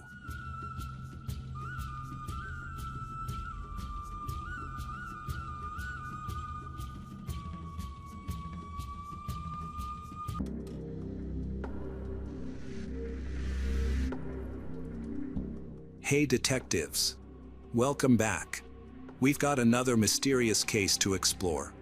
The case of Viviana Hager. Viviana Hager, a 42-year-old chartered accountant, lived with her husband, Jamie Anguita, a builder, and their 2 daughters in a beautiful home in an upscale area of Puerto Varas, Chile. Jamie and Viviana were introduced through relatives. After moving to the area, Jamie initially stayed with a friend close to Viviana's home until she completed her internship. They did not communicate often, but when they finally met in person, Viviana was around 25 years old. Their friends noted that they had different personalities, which further confirmed the idea that opposites attract. Jamie was described by those who knew him as reserved and not very sociable. In contrast, Viviana was lively and outgoing. She grew up with her mother and siblings, as her father tragically died in a car accident caused by intoxication when she was just 1 year old. Viviana's mother chose not to enter another relationship, believing it was not right to bring a new man into their home. She single-handedly raised all her children. The wedding of Jamie and Viviana was grand and held in an elegant banquet hall. Jamie revealed that it had been challenging to win over his future wife. They spent their honeymoon in the Dominican Republic. Shortly after, Viviana became pregnant, but unfortunately, she could not maintain the pregnancy. In 1996, she gave birth to a daughter. They went through another unsuccessful pregnancy, but that did not affect their relationship. Later, they welcomed the birth of their youngest daughter. After the birth of their second daughter, Viviana decided to take a break from her job at a large carbonated drinks company to focus on raising their children. There were many rumors about Jamie and Viviana's relationship after 18 years of marriage. Some claimed they had a perfect relationship, remaining a loving couple and a stable family. Others suggested that their life together was not as ideal as it appeared. On the morning of June 29, 2010, everything seemed normal at first. After breakfast, Jamie took their daughters to a local language school before heading to work at his construction company. However, Viviana did not clean the dishes from breakfast, nor did she open the curtains to let in light, and she skipped several other usual tasks. According to data on the calls made, Viviana called the school where her daughters studied several times, as well as a photo studio, and contacted representatives of a company that cleaned stoves. Jamie also made a series of calls, one of which was quite unusual. He called his wife's phone at 7:48 a.m., and the conversation lasted less than a minute. Later, he stated that he had called his wife to say goodbye that morning, as he had allegedly forgotten to do so before leaving. In the afternoon, at 1:36 p.m., Jamie was at a bank branch when he received a call. According to Jamie, the caller did not introduce himself and said that Jamie should listen to him if Jamie wanted to see his wife again. The man then heard a woman scream, after which the call allegedly ended. Jamie's statement suggested that he perceived it as a prank or scam, which might explain why he didn't act as most men typically would. He didn't try to contact his wife to find out if she was okay. A few hours later, Jamie's eldest daughter called him and said that her mother hadn't picked her up from school. The girl also mentioned that she was planning to walk home. The path from the school to their home ran through safe areas, but for some reason, Jamie asked her to wait for him. Even after that, he still didn't attempt to contact his wife. On his way to school, Jamie stopped at a small police station to report a mysterious call and his concerns about Viviana possibly going missing.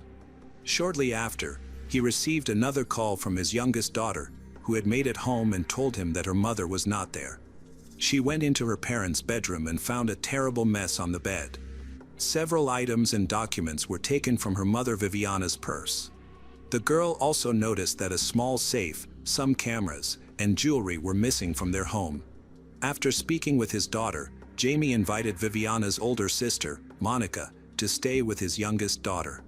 This time, Jamie made no attempt to contact his wife, despite the seriousness of the situation. When he returned home, the police were already there. They believed that Viviana might have been kidnapped. Gradually, more agents gathered at the house, bringing the necessary equipment in case the kidnapper contacted one of the family members to demand a ransom. By evening, law enforcement officers had thoroughly searched the entire house. They also examined nearby plots of land that could have served as escape routes for the attackers and reviewed a list of residents in the area. However, they found nothing suspicious, which led Jamie to ask them to leave. He expressed concern that their presence was frightening his daughters, especially since they had not received any ransom calls during this time. As a result, the authorities began to consider the possibility that Viviana had left home voluntarily. However, the phone calls she made on the day she disappeared suggested otherwise. She had not taken a change of clothes or any important belongings with her. Consequently, law enforcement concluded that she was likely no longer alive. They searched nearby empty houses, sheds, rivers, and reservoirs, but these efforts yielded no new leads or evidence regarding Viviana's whereabouts. Jamie took various steps to locate his wife, publicly offering a generous reward for any information about her. Unfortunately, these efforts proved ineffective as the investigation continued. It became clear that Jamie and Viviana's relationship was not as perfect as it appeared. Jamie openly admitted to having cheated on his wife multiple times, revealing that she was unhappy in their marriage. For several months, Viviana learned about Jamie's actions accidentally. Out of revenge, she began dating another man.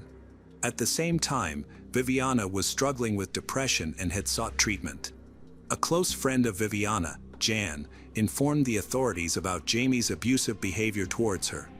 When the police questioned Viviana's boyfriend, Edward, they discovered that he was still in a relationship with her. Edward became a suspect in the investigation, primarily due to the lack of other leads. Eventually, the authorities reached out to Jamie again.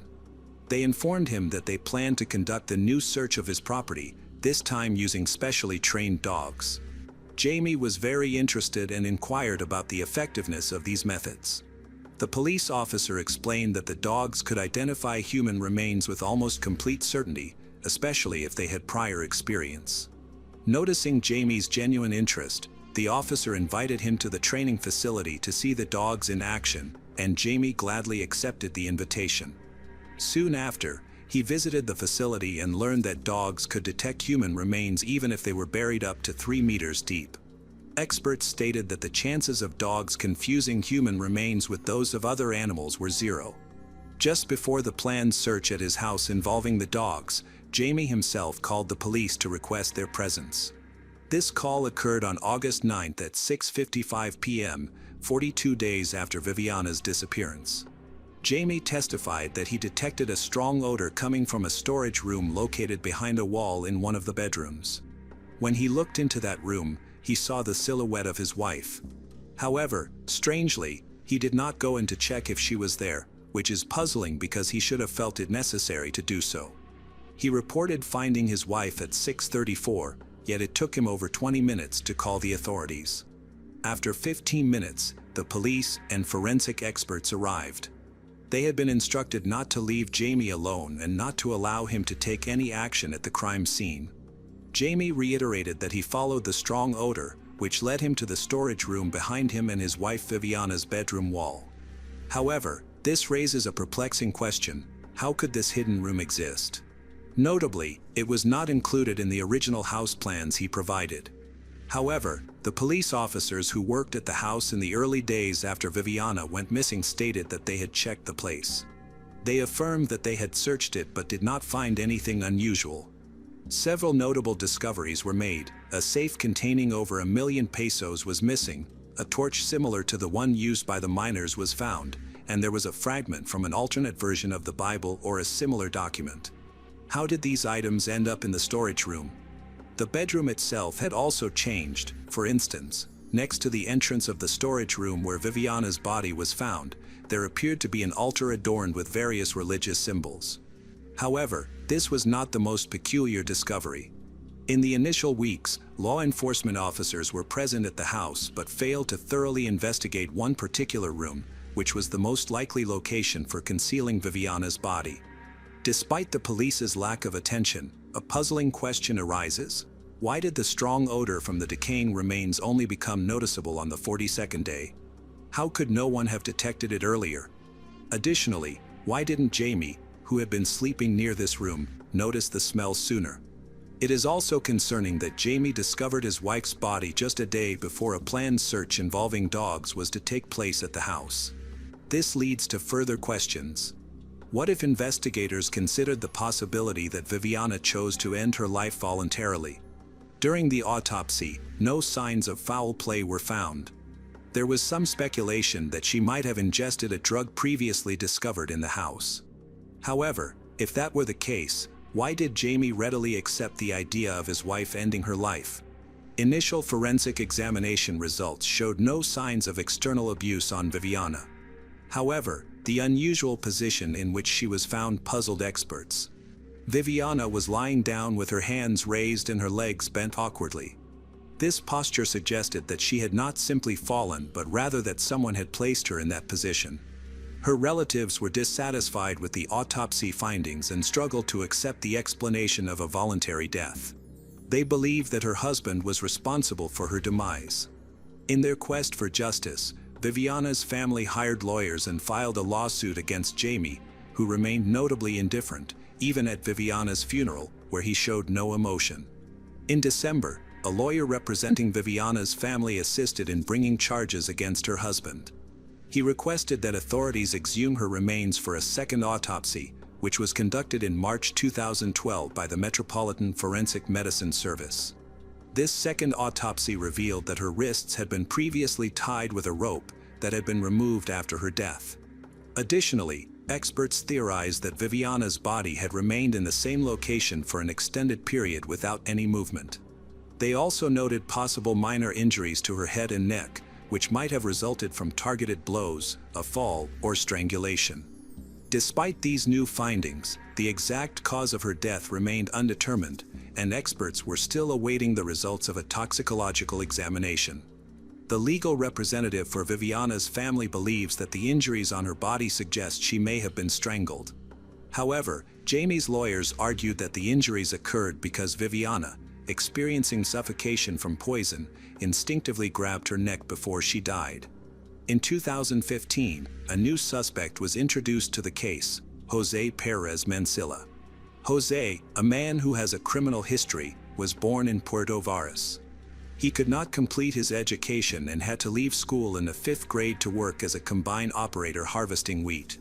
In 1980, Jose's family sold some land and moved to Puerto Montt.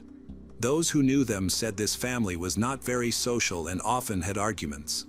As an adult, Jose worked as a carpenter. Eventually, he left Puerto Montt for Ancud, where he married Clara Ruiz, and they had 2 daughters.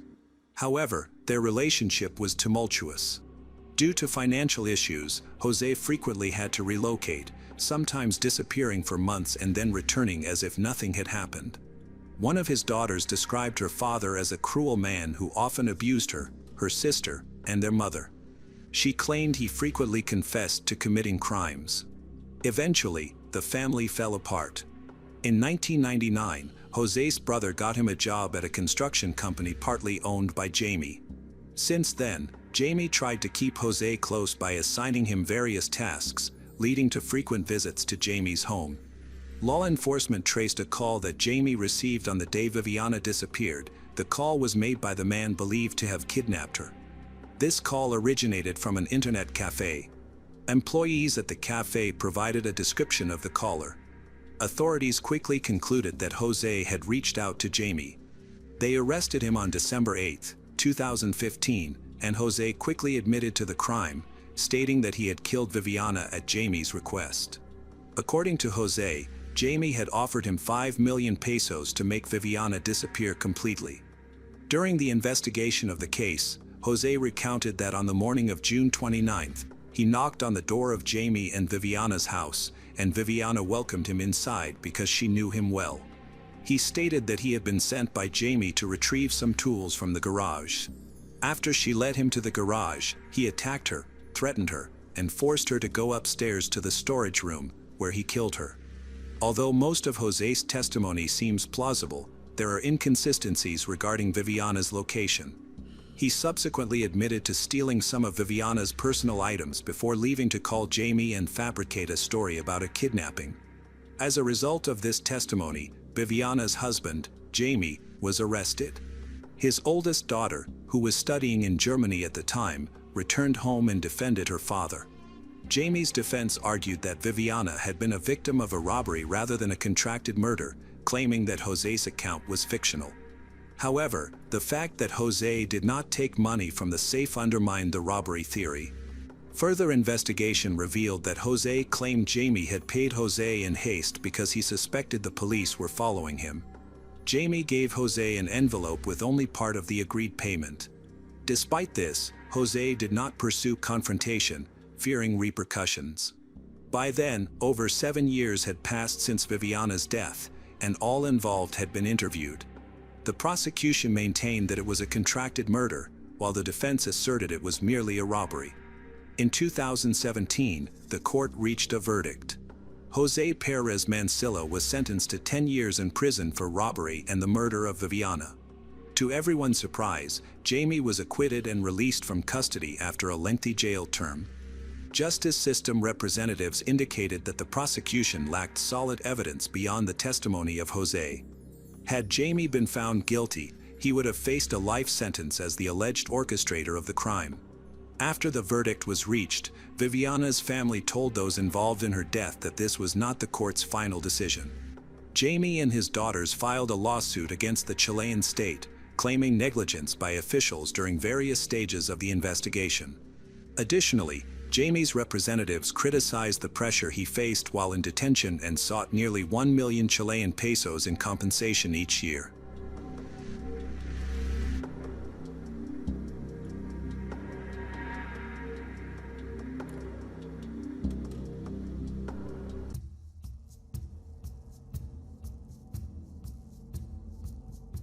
Hi everyone, thanks for returning. Let's unravel another perplexing mystery. The case of the Milken family.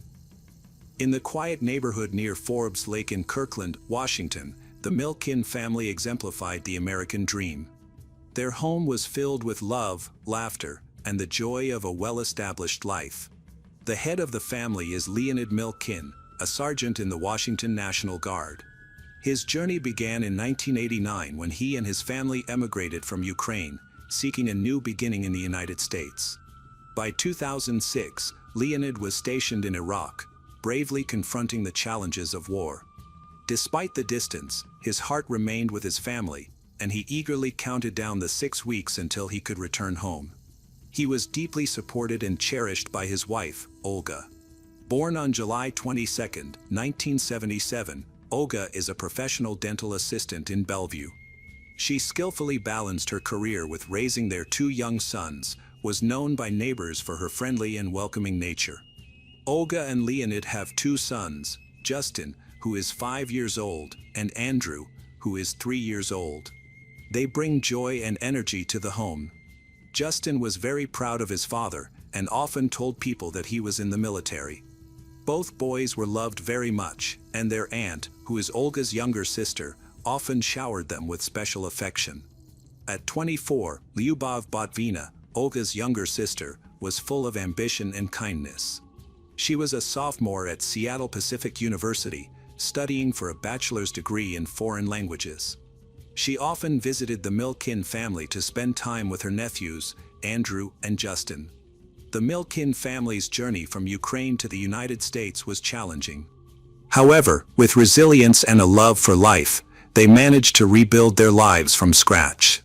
They settled in Mill Creek, Washington, and became vital members of the local Russian-Ukrainian community.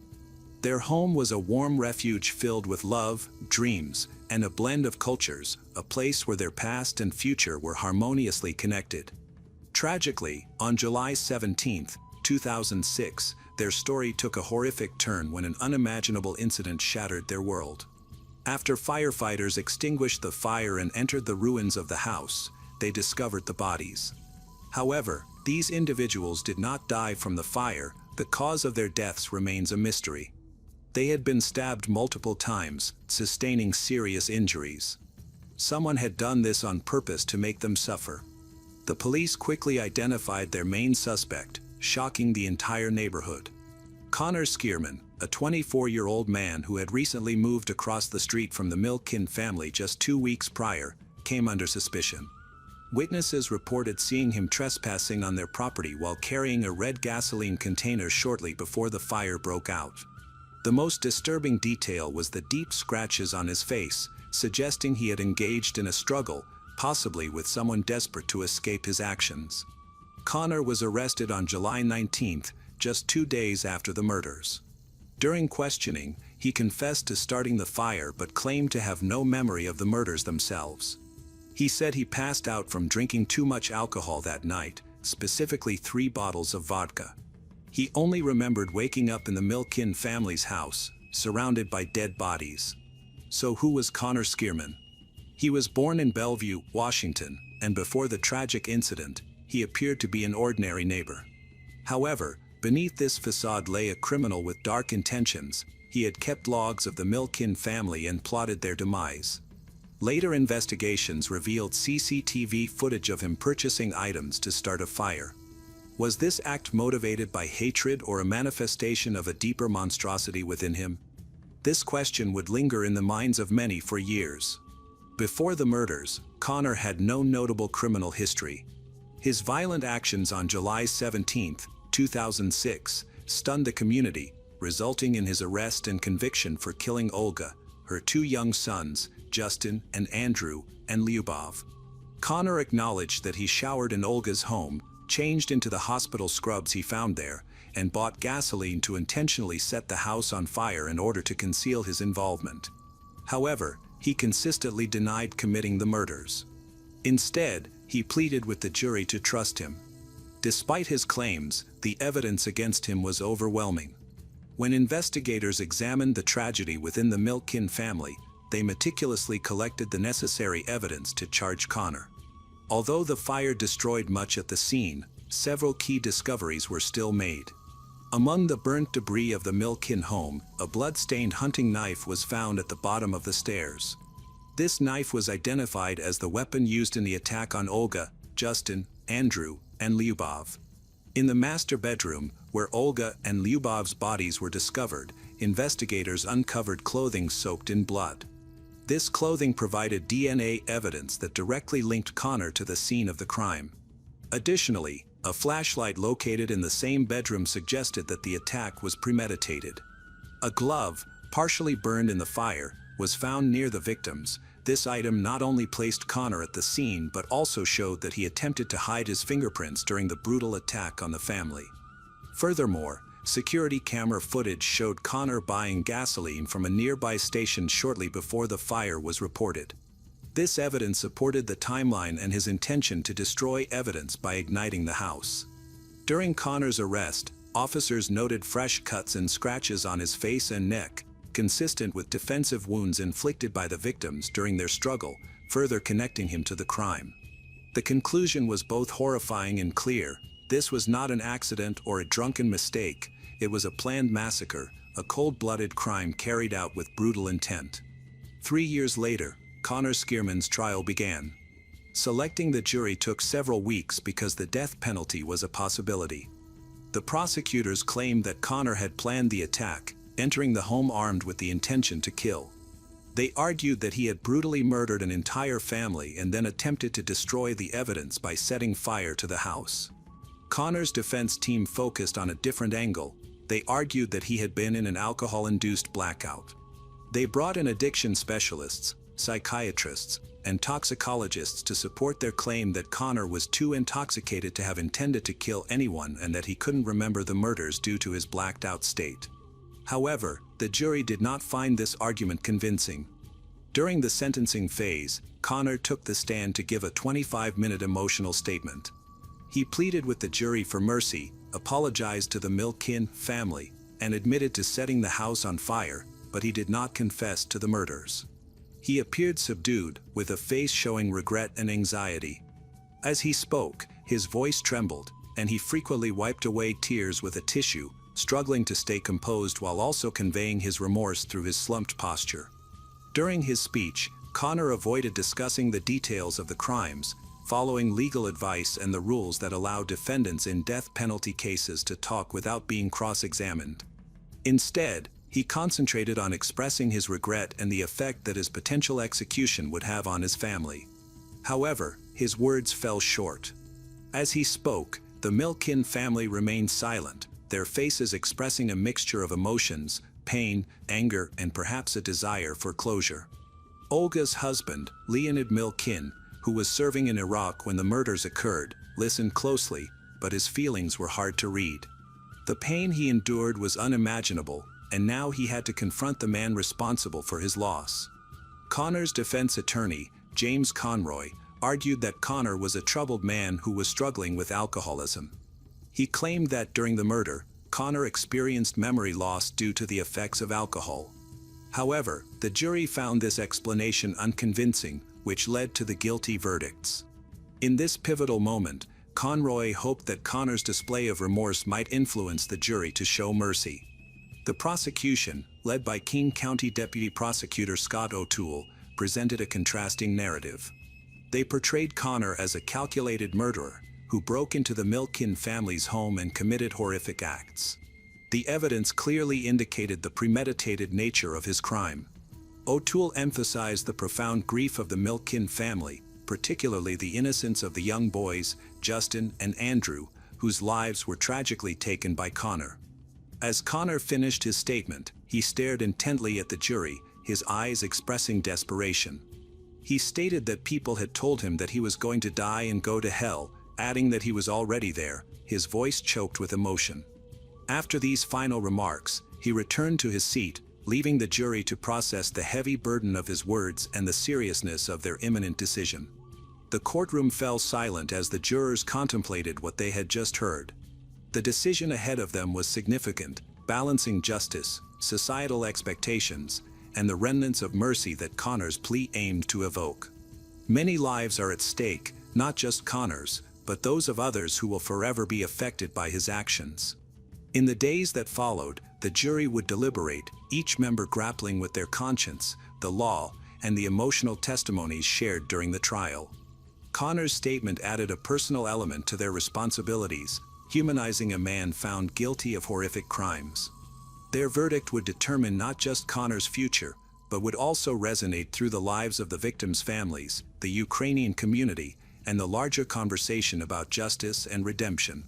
Everyone was focused on the jury, anticipating a verdict that would serve justice for the victims. The prosecution pointed to several factors to underscore the gravity of the charges: the multiple victims, with 4 people killed at the same time, their vulnerability, given the young ages of Justin and Andrew, which highlighted the victims' helplessness, and the attempt to conceal the crime, with arson being seen as part of a plan to destroy evidence and cover up the murder. Connor was found guilty of intentionally setting fire to the Milkin residence after the murders, indicating that the murders were premeditated.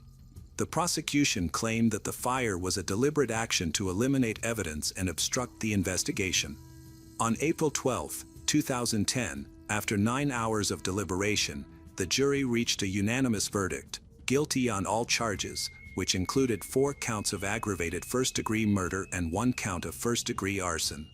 Connor was found guilty of 4 separate counts, each representing a victim: Olga Milkin, Justin Milkin, Andrew Milkin, and Lyubov Botvina. The penalty phase of the trial lasted 2 weeks and was filled with strong emotions. After a day and a half of deliberation, the jury unanimously recommended the death penalty. On May 5, 2010, Judge Gregory Canova of the King County Superior Court officially sentenced Connor to death by lethal injection.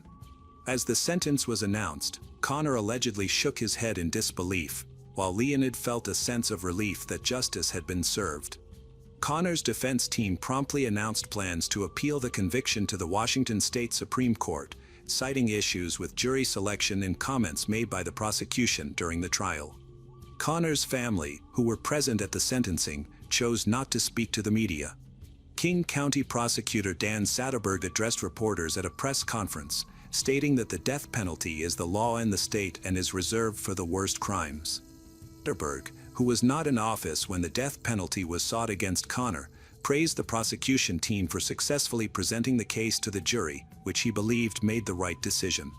He expressed sympathy for the victims, mentioning that they were wonderful people whose American dream had been tragically shattered. In 2018, the Washington State Supreme Court ruled the death penalty unconstitutional, citing its inconsistent application and potential racial biases. This landmark decision resulted in all death sentences in the state being commuted to life imprisonment without the possibility of parole. Consequently, Connor's death sentence was changed to life imprisonment without parole. Despite facing significant challenges, the Kirkland community came together to support Leonid Milkin. During this difficult time, he found his neighbors ready to help him fight for his rights and rebuild his home. Local veterans and volunteers led the rebuilding efforts, while companies generously donated materials and labor. Together, they transformed the site of tragedy into a hopeful home, symbolizing resilience in the face of injustice caused by a man who disrupted their lives. Leonid, a sergeant, had come to the United States to provide a better life for his family, but after the tragedy, he was left to rebuild his life on his own. By 2010, 4 years after the murders, he was preparing to move back into his reconstructed home. He viewed it as both a memorial to his lost family and a fresh start for his future. He now lives there, carrying with him the memories of his 2 sons and beloved wife, still questioning why his peaceful life was taken from him. The Milkin family massacre remains one of the most horrific crimes in Washington's history, a tragedy that shattered a family and deeply impacted the community. What do you think? Did justice truly prevail, or did Connor evade the punishment he deserved? Let's discuss. If you're interested in more cases like this, be sure to like, subscribe, and stay tuned for our next exploration of true crime's darkest stories.